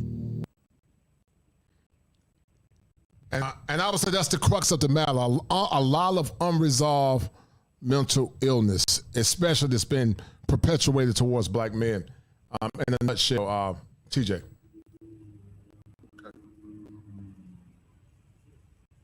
Cool. Yeah. So I asked the question about the Mr. thing, about him being Harpo, because under Suge, Mr. looks like Harpo. And I was sitting there, kind of going through it last, I'm like, why is this that? And I came back to, I you said about the privilege, how men respond to women that they're actually in love with. Is Mr. a different man if Suge's the wife? Absolutely. Yeah. Totally. Absolutely different. Absolutely. So I ain't trying to get all biblical. This is more hemp style, but there's a reason why God, gave the charter to man to love his wife. Mm-hmm. There's a reason for that. Right. There's no expectation from God for a woman to love her husband. Right. It isn't. Right. But there is one for the love the wife, and you see, Celie is an example of what happens when you got a man who doesn't love you. Mm-hmm. Heavy. And I was heavy. Out of the, huh? I said it heavy. Yeah. Mm-hmm. And I think the subconscious damaging that it does is with this film, it showed a black man who didn't love his wife. So we're looking at Celie as his wife. And we have this image in our mind about what a wife is. Wife of a man is something you would die for. But so there's the disconnect of seeing this brutality, but he's supposed to be caring enough to die for her. That's the conflict there for me when I'm watching the film. And when I see Celie come in, basically not Celie, she'll come in, his hoe, come in, telling him you ain't no man, you're a weak man, and to his face, I need a strong man. And remember, Celie asked Suge, would you marry Mr.? And she said, yes, but he's a weak man. Mm-hmm. Mm. Yeah, she said he can't get from up with his dad. That was crazy. But Celie didn't view Mr. as a weak man. Mm-mm. Even though he was still weak, because you know what I'm saying, that kind of, he didn't have to treat her like that. Even though he didn't love her, he didn't have to treat Celie like that. But I think because of what went on with the first wife, I think he had daddy in his ear. You got to tighten up, you got to get a strong hand. You got to make a mind, this, that, and the third. Because for his first wife to get killed by her boyfriend coming home from church, she had a lot of free time. Well, Mr.'s father was in the same situation as Albert, because if Albert's father, if Mr.'s father, his wife had a boyfriend or something like that, that's crazy. Yeah, but that's what they say happened to Mr.'s first wife, or Harpo and their mama. She got killed by a boyfriend coming from church. But we don't know what happened to Mr.'s mama, because it could have been, but whatever. The problems with Mr. We're gonna start with Mr. The problems with Mr. We got to go all the way back to whatever went on with Mr. and his mama. I don't think she didn't pour into him, and he turned out like that, and we never see her. So in my mind, I'm thinking she might have run off or something happened to her, and then so Harpo was really messed up from the beginning, because again, Mr.'s not pouring anything into him. Mama out here running around with a boyfriend, so she clearly didn't have time to be pouring nothing to Harpo. Harpo was just out here running blind. He didn't have any idea of what he was supposed to be doing, and then the information that he was getting, he was just kind of piecemealing together, trying to make it through life. Because even when it was in the field and Mr. was shoveling the hay or whatever, and he was talking about if you don't hit her how you expected her mind, Harpo was like, I don't really want to do that, because I think in his mind, he's like, well, you doing that with Celie, but y'all really in love. Like, I love Sophia. I don't want to hurt her, but I need her to do what I need her to do. So he just. Well, that's Sophia. Keep in mind the first introduction of Harpo to Celie is he hit her in the head with a fucking rock. With the rock. Sure. Right. Rock. Yep. Right. So yeah, Harpo, he been void from the beginning. I mean, from like when he first saw him. To one of your points, Miami. Well, I mean, we know that Harpo. Harmonize, to one of your points, in order for us to find out what happened with Mr. and his father and the mother, that would mean that Mr. might turn into a sympathetic character, and we can't have that because remember, exactly. Remember what Alice Walker said. This was this inspired her imagination. Remember she said that in the opening clip. Mm-hmm. She never seen anything like personally, and it was a work of fiction. Mm-hmm. Well, true. Yeah. TJ, oh my bad. Somebody's about to go. No, this is why Tyler Perry is so famous now. He the new Alice. So, TJ, what's ill about what you said too? Just bringing up the verse. Verse 28. It literally says, "Love your wives like your own body, and then love your wife as you love yourself, because you're not gonna hurt yourself, right?" And from when you just brought that out, it almost speaking to the carnal nature of men because of how you could treat women back in those days in Ephesus when he was talking to them. So that you just resonated. Him putting that like love her like you love your own body. That's for a reason. Love her like you love yourself. That's for a reason. You know what I mean? When you put that out there, that really resonated. You know what I mean? And not to go all biblical, but remember, the other verse is talking about, love your wife like Christ loves the church. What did Christ do for the church? He gave himself. He died. Yeah.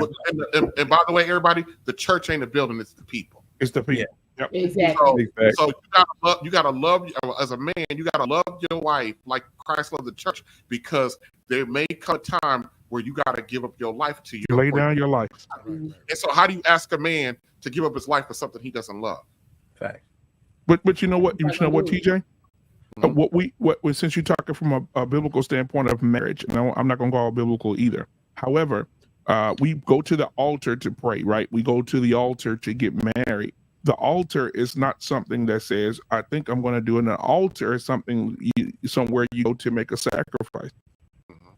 And when you stand at that altar, you're making a sacrifice to, I'm going to live for this woman, and that woman is making a sacrifice that I'm going to live for you. And there is no leaving that sacrifice and then going doing your own thing. Once you sit there, you're dying. Yourself is dying there at that sacrifice, because it's no longer about you. The Bible says the man and the woman, that when they get married, they become one flesh. So it's not me no more and her separate from me. It's not her bank account, my bank account. It's not her mom. You know what I'm saying? Everything comes together, but we don't have that. And so you see the reflection of that today. Yeah. Last question: How valid was the marriages with that Jake and preacher they had? Because now y'all know Suge Daddy was not straight, and he was officiating all that nonsense that went on all the way back to see the step that married that little girl Gray. None of that sanctified and righteous. None. All of that was nullified. I got a theory about Suge Daddy. Well, none of that good. None. No. I think Suge Daddy was aisle 5 at Walmart. That's wild. He was some for himself. That's the aisle the sugar on. That's not right. Yeah. One of the things I really wanted to get to in this, which I think is the overarching theme of the book, which is that Black men are something that Black women have to survive. And I got Mashawn and Take Key to go with that. But before that, we got to pass the collection plate. Hold on a second. Here we go. Money talk.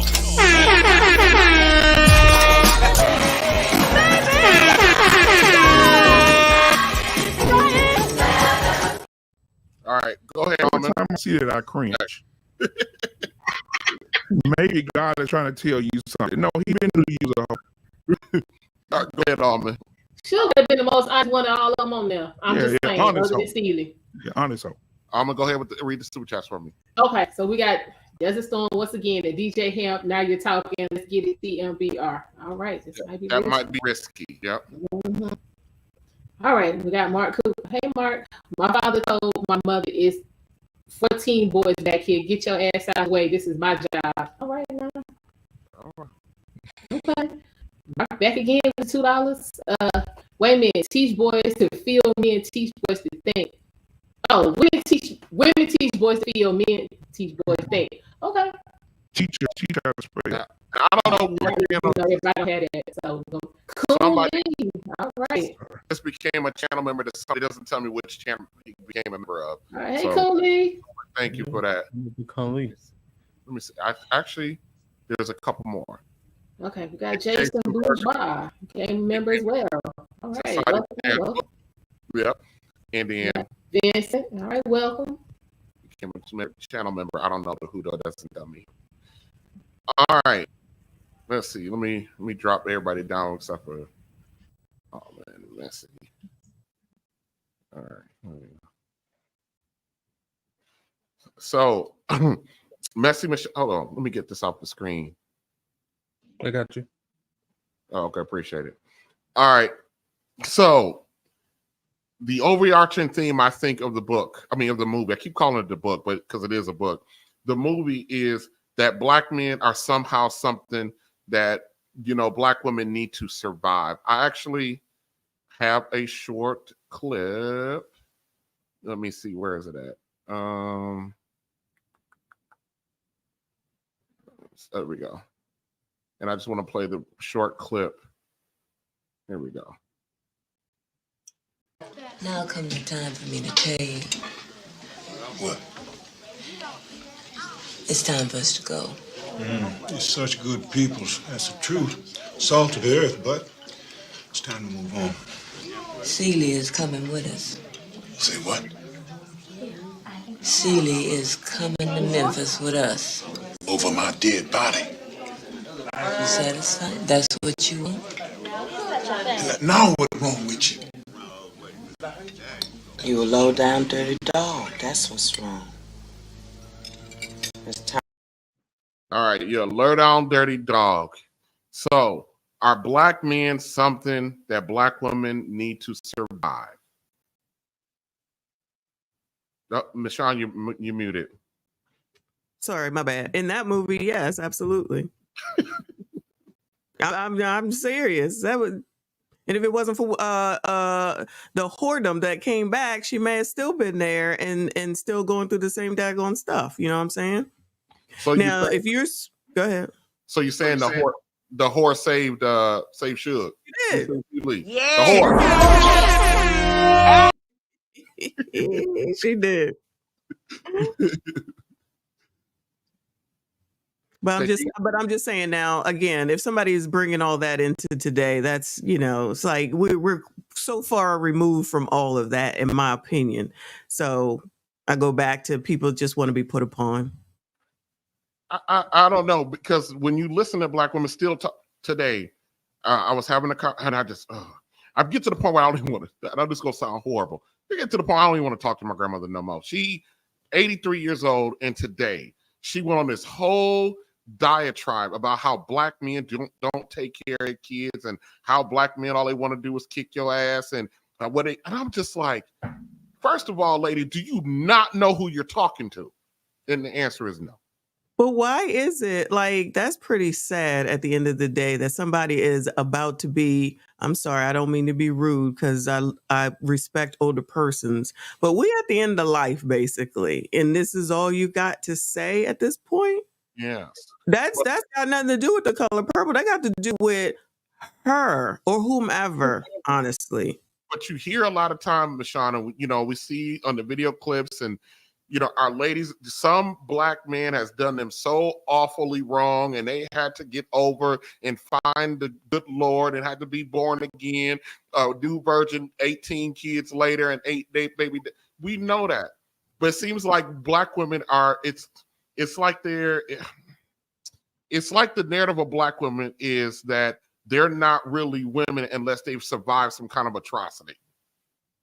Because they half damn crazy, okay? Because that sounds half damn crazy. If these people, it's no different than what I usually say. You want to waste your life trauma bonding and worry about some mess. It's called life. That's what it is. Like we've all been through things. We all got issues. If you've had relationships that don't work out, you either keep doing the same damn thing or you do something different.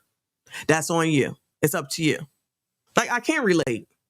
I just can't relate. I think it's really absolutely ridiculous. And it's a mental thing, which is why I always say all of them need daggone mental health help, but we know it's not going to happen. And I know I get hate for that because I always do, and I do not care. But all I'm saying is that if you have a problem with some man over and over and over and every man in the world, because I can come back and say, all right, well, I don't have all these problems that y'all do. Now what? You're wrong. You're wrong. Girl, go to hell. That's what I'm talking about. That's your trauma. Just because that's your trauma, that don't mean that's all of our traumas. And it's not like I haven't had no issues with men before. But how am I going to, one, hold that to every man in the world? And two, why the hell is it that I'm going to take that and say that it's your fault that happened over here or anything like that? It just sounds stupid. I can't relate. Sorry. Take heed.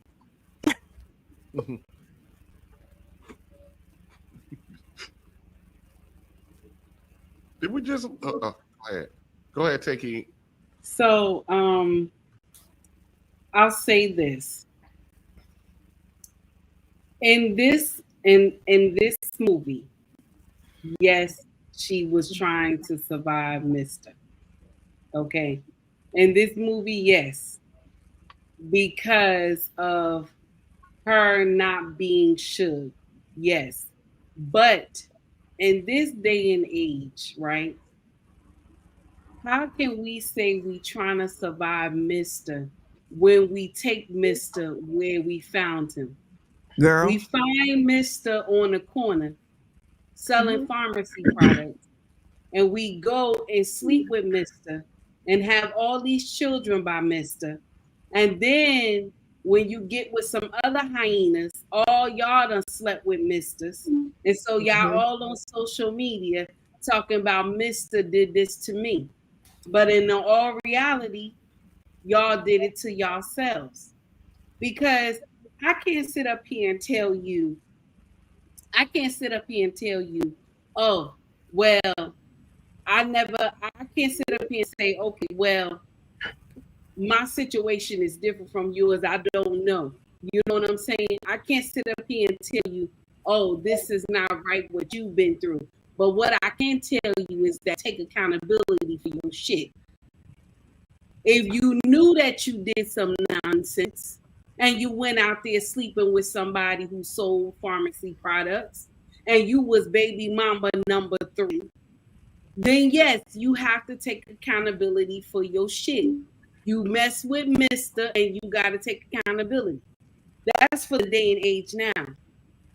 Women should not be in huddles talking about, oh, black men ain't this, black men that. Because let me share something with you. Truth be told, shout out to truth be told, y'all all sleeping with the same men. Facts. Okay. That part. All black men don't have children. Hotter all than black fish men grease. don't have children. but let Oprah tell it. Let Oprah tell it. All black men don't take care of their children. All black men are evil. Let Oprah tell it. But truth be told, all y'all fucking the same man. Okay, Exactly. That's what's going on. It's just a recycling. That's why Pookie and Ray Ray be having like 10, 12 children in the same project. Everybody related.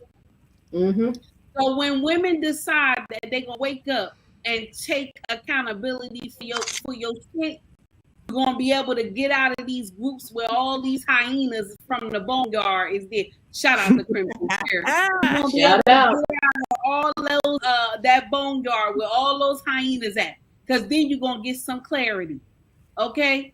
Because my wake up call was in my, I believe I was like in.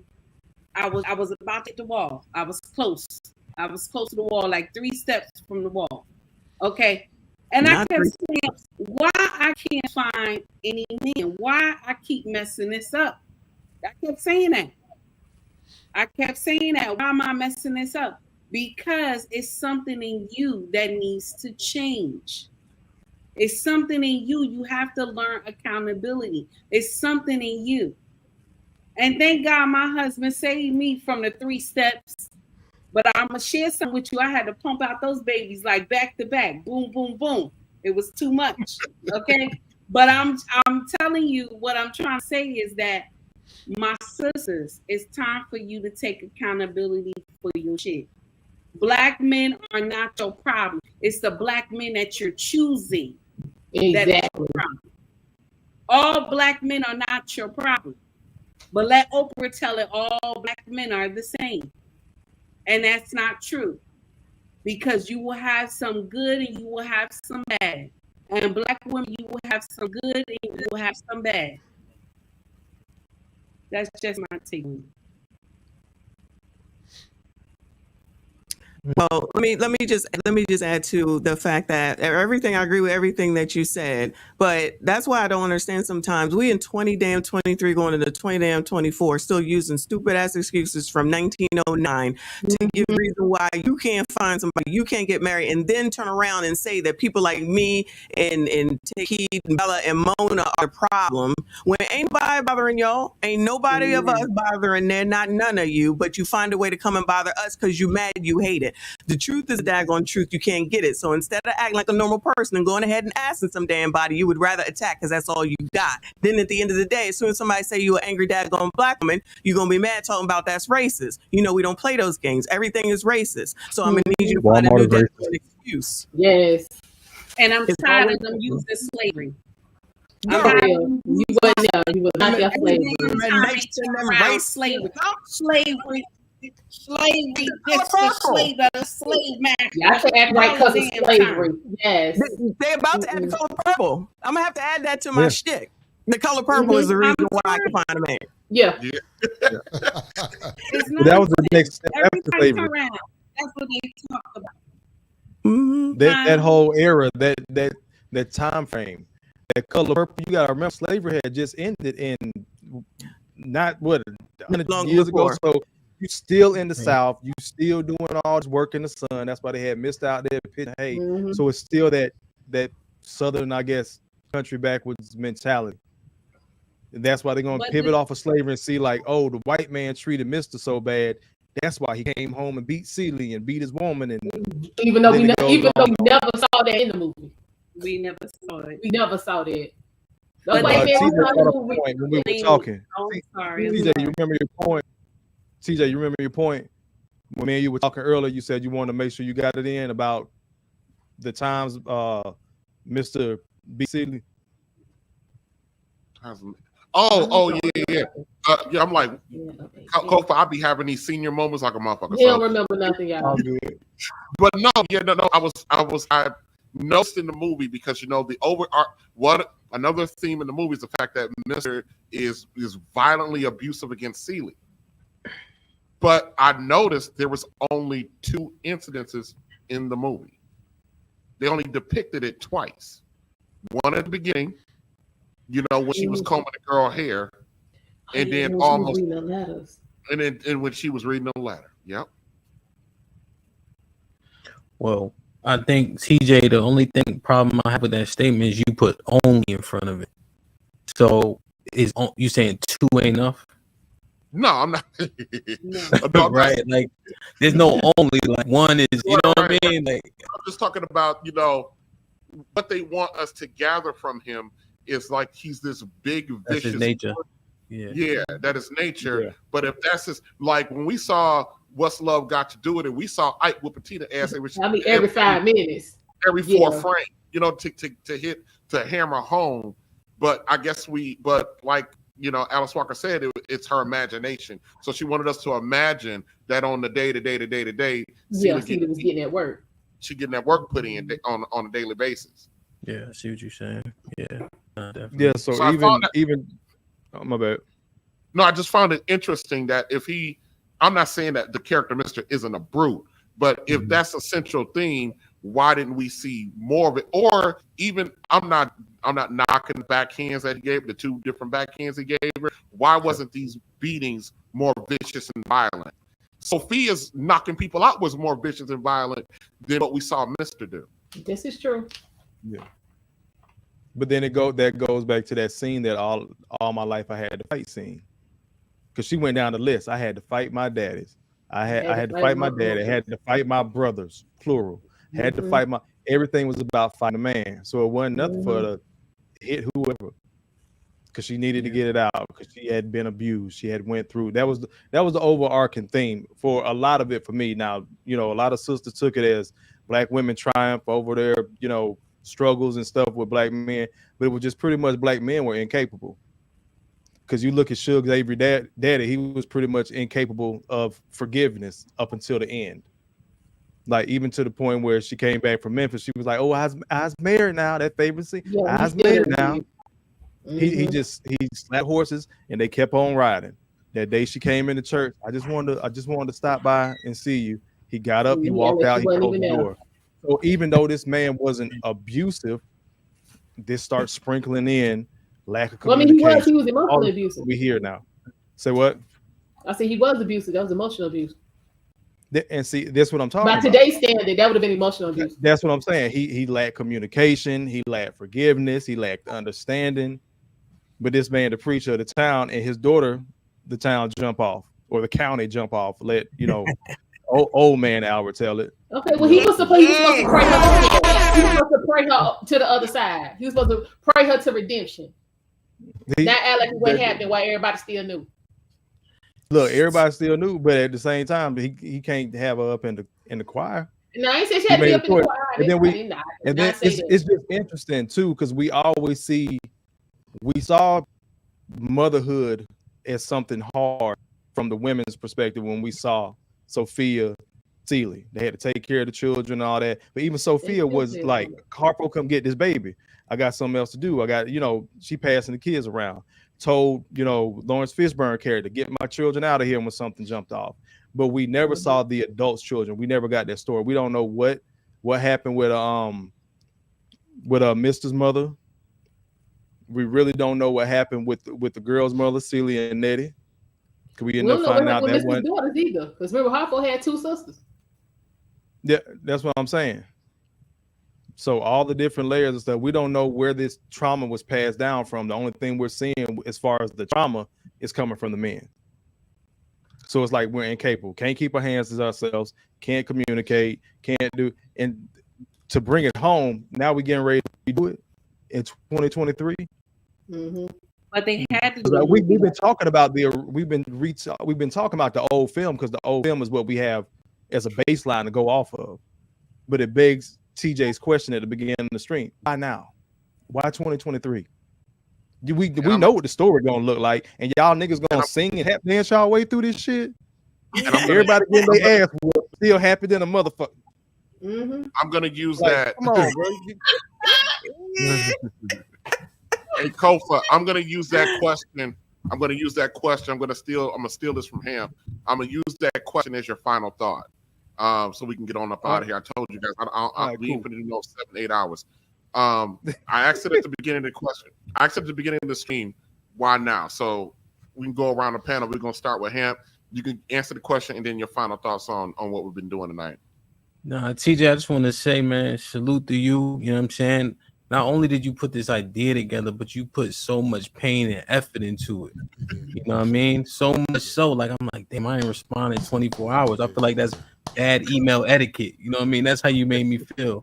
You know, like when I was typing back to you, I was typing correct, like grammatically and shit. That's how I felt like it was professional, not like a text message.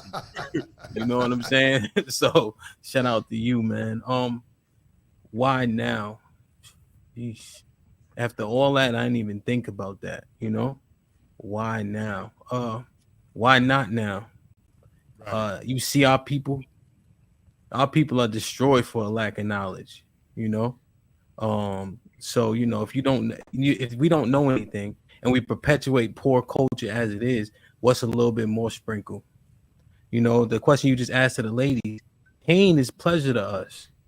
Free yayo, right? The drug dealers get praised. If you put bullets in people, if you've been to prison, we tout all that stuff. So why not surviving a man? That's how she gained her stripes. But we gain our stripes in the street. That's why you got niggas from wherever trying to claim Bloods and Crips. Because in our culture, to be tough, to be hood, to be that nigga in that way, is what gains you clout and reputation. So when she could say, I got striped from surviving some black man, she gained clout and reputation. And she could perpetuate that message throughout the sisters and permeate and create a YouTube channel. So, I mean, it just make a whole lot of sense to me, you know? So we just got to keep fighting. And we got brothers like TJ, Kofa, Mr. Clinician, you know, and, you know, but these, you know what I mean? That's doing the right thing, saying the right things. And I'm just trying to do my best to follow suit so that we can continue to perpetuate positive messages and hold each other accountable to the point where something got to fucking change. So I appreciate y'all. Shout out to you. Shout out to before I get to that question, I apologize. I missed the super chat. I'm sorry, a cash app from Wu-Tang, and he had said, shout out to you, honey. I appreciate you. How about the fact a woman said to beat another woman, which I know that really wasn't part of the topic, but that's, to me, the way that I see that, it's just like, it's another way to bring somebody down. Why would bring another woman down? Because really there's no sisterhood at the end of the day. I always say that. Ain't no sisterhood. It's misery loves company. If I'm miserable, I want you to be miserable too. And I'm not going to help you. I'm going to hinder you. Okay. That's just how I see that. That's my 2 cents. So why now? I guess after listening and hearing like all of like your points of view and everything, and looking and knowing that this is like a woman's empowerment movie, I guess you could call it, to go along with all the rest of the woman empowerment, hear me roar, all that foolishness. That's probably the reason why, besides the fact that Hollywood can't seem to make an original movie any daggone more, let alone Negroes, because all they got is the same daggone thing over and over and over again. Shout out to side chicks of daggone Los Angeles. We ain't got nothing positive going on. Ain't nobody crying out here to say nothing about it. They go along with the mess and then turn around and carry on about all the daggone problems, but you don't want to change nothing and you support foolishness, and that's why it continues to be the way that it is. So in essence, at the end of the day, Negroes like foolishness, okay? So here we go with more foolishness instead, because, you know, I'm not trying to go off. Where are romance movies at? Where the romances at? Where the rom-coms at? Ain't none. Still, give me some. Reality damn TV and his dad going gangster stuff. Not saying I don't like some of it. And then it's the remake of the damn Color Purple. Do something original. Child, we got all this opportunity, 2023 going to 2024, more opportunity in a little bit. Tyler Perry owns his own damn studio. We can do whatever the hell it is that we want to. People still sitting around here talking about white supremacy, discrimination, and racism. Child, if y'all don't go to hell, that's why. Just one more reason to whine and complain and to blame. That's what I say.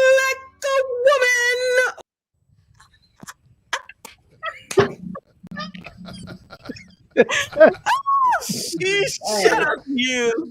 And yes, let me go ahead and say thank you for putting this together. This was awesome. Y'all know I don't do no damn panels. You know I don't be camming the hell up either. So shout out to y'all and for TJ getting me to be here and do this. Thank you so much. Good job. All right. I'm out. I gotta go to work tomorrow, y'all. All right, exclusive. See y'all. Thank you. Harmonize. All right.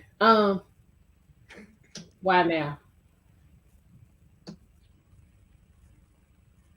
I would say it's a quadruple down attempt. We as Black women can't be wrong, and over the course of the last decade or so, it's been a spotlight on how we have made a conscious decision to conduct ourselves poorly in the world, and we really been taking some L, especially recently. So we got to bring the movie back out. We got to, get everybody, all Black women back on board with, there's nothing wrong with us. All our problems because of Black men. Again, like you said, Black men are something we got to survive. And it's a quadruple down attempt to remind Black women there's nothing wrong with us. We perfect. All our problems because of Black men and white supremacy. And we just victims. And if you keep the same message repackaged in a different way. Okay. So the original Color Purple was saying the cough syrup with grape flavoring. This is the strawberry flavoring version, but it's gonna be the same. Time to tap. We perfect, y'all the problem, and we don't need to fix anything that we doing, and y'all need to figure out what it is y'all gonna do, but we gonna tell you what you need to do all at the same time. All right, take heed. So my 2 cents to this whole thing is because, and I know some of y'all not gonna believe it, but we actually need each other. And they know we need each other. They know it. That's why they put out content that make us look crazy to dislike each other. That's why they put out content like this to make us dislike the black man even more than what we dislike him now. Because we're the ones that's on top of our brothers while they down on the ground. And we're supposed to be the ones next to him, whispering in his ear, telling him, King, get up.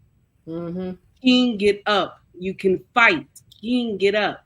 But no, we are the ones that's kicking him. And all they need to do is push out garbage like this that helps the agenda. Now, yes, there's an agenda. There's always been an agenda. But Black women have just, they took the agenda and they just ran with it. So they got in their heart that all Black men are evil. That's why it's so easy for them to jump on any narrative that a Black man is there. That's why Brickgate was so powerful, and it had so many women up at arms. Had so many women in my content mad with me talking about, sis, how dare you? And like I told them, I'm not with the sisterhood. I need to see receipts. So this movie had to come out again, because you want to know why? Women like me, women like Amanize, women like Mona D, women like Crimson Cure, okay? Women like Messi Mashan. This movie had to come out again because they see there's a crack and a shift in the sisterhood. They see women like me saying, love your husband. Be good to your husband. They see women like us preaching this. So this video had to come out to show that Mr. is evil, that the Black man is evil. So this had to happen again. And because they know if we decide that what we doing, what's going on is wrong, if we start loving each other again, they know this is a problem for them. So they need to put all this gender war nonsense into play because it helps them. It helps them. And you know how it helps them? It keeps their prisons full. It keeps their prisons full. Because if we not together, the children can't grow. It keeps their hospitals filled too of our children being pumped up with medicine. You see what I'm saying? When we're not together, all nonsense happened to our children. But we haven't got that yet. We haven't got that yet. We think running around here buying all this expensive bull crap out here, trying to look good for the Joneses, who got the next Birkin bag. We worried about that foolishness. Or if he gonna take me to Cheesecake Factory, we worried about all this foolery instead of worrying about let's make love, let's get together, let's love each other, let's have children that got a sound mind. We not worried about that. We worry about little Pookeisha running around here singing Sexy Red song. We worry about that. We not worried about the things that need to build our families. And I'm done. And I want to say one more thing. Thank you for inviting me. I greatly appreciate it. I enjoyed myself. And I want to share something with you. I have never done a panel where the hosts have so much emails that talk to you, that do everything efficiently. I love it. And I'm going to share something with you. You can always invite me. I will come. I will come. No matter where I am, I will come. And thank you. I appreciate it. Stick around for a few more minutes. We can chop it up afterwards. Kofa. Why now? Hold on. I want you to answer this question, Kofa. Okay. What do you think they're going to do with the character Mr.? Is he going to be the same or is he going to be worse? You're going to be roughly the same. Coleman Domingo is a hell of an actor. If y'all don't know who he is, that y'all may not be sci-fi nerds like me. He's No. I know who the cat is. I'm talking about Mr. as a character. Do you think they're gonna make him even more of a brute in this remake? Because we don't know, because we ain't seen it. Or you think he's gonna be about the same level as he's gonna be about the same. And the reason why I'm saying Coleman Domingo, because he's a hell of an actor to bring that character home. If it's anything close to how long black women was mad at Danny Glover for being Mr. Coleman Domingo is the guy that's going to bring that character home. So I don't think he's going to be worse. I don't think they probably wrote it worse. Because again, you got to remember it's set in the same time period. And it's a musical. So they're not going to delve too deep. I think it's going to be more nuanced, more of, hey girl, see there, I told you that's how they act. I think it's going to be more surface level. That's what I believe. Okay. You think they're going to be worse? I think so. Yep, Coach. Well, I like what DJ Hem said. Why not now? If you go back to the ancient times, Eve blamed Adam, and the lack of self-development, the lack of self-awareness, the perpetual cycle of victimhood keeps the modern woman in a suspended state of animation. She will never evolve to the woman that she can become. And I like what Take Heed said. It could be also possible because there is a shift. There is an awakening of black women understanding, like Sister Take Heed, that men and women are better together. But sadly, the election time is coming, and the one way you keep a Negro down is to make him a victim. And so that's what white liberals always do. They make the black man a victim. They make him be in a perpetual state of victimhood. And they never rise up to the mantle of what our ancestors did. We were better before integration than we are now. And so it continues to push this Marxist narrative that the men are bad. It continues the destruction of the family. And you'll never see a semblance of what our ancestors had in the past. People always say this old stupid mess, them women were married and they were miserable and all this goofy stuff, but yet they don't know about the struggles that black men went through trying to maintain those families. I was in Wilmington last week with my cousin, my father. My dad is 80 years old, and I want to show him love, before he cross over. But in Wilmington, North Carolina is where black excellence started. Wilmington and also in Durham. And some of the longest railroad systems, or the longest railroad, was started in Wilmington, North Carolina. So it's the continual divide to keep black people segregated, to keep us in a state of dysfunction, and to continue to get the woman the power over the man to make him feel less than, which in essence is bringing forth the rise of the Passport Bro movement. I always tell men that they can't find a wife here in America.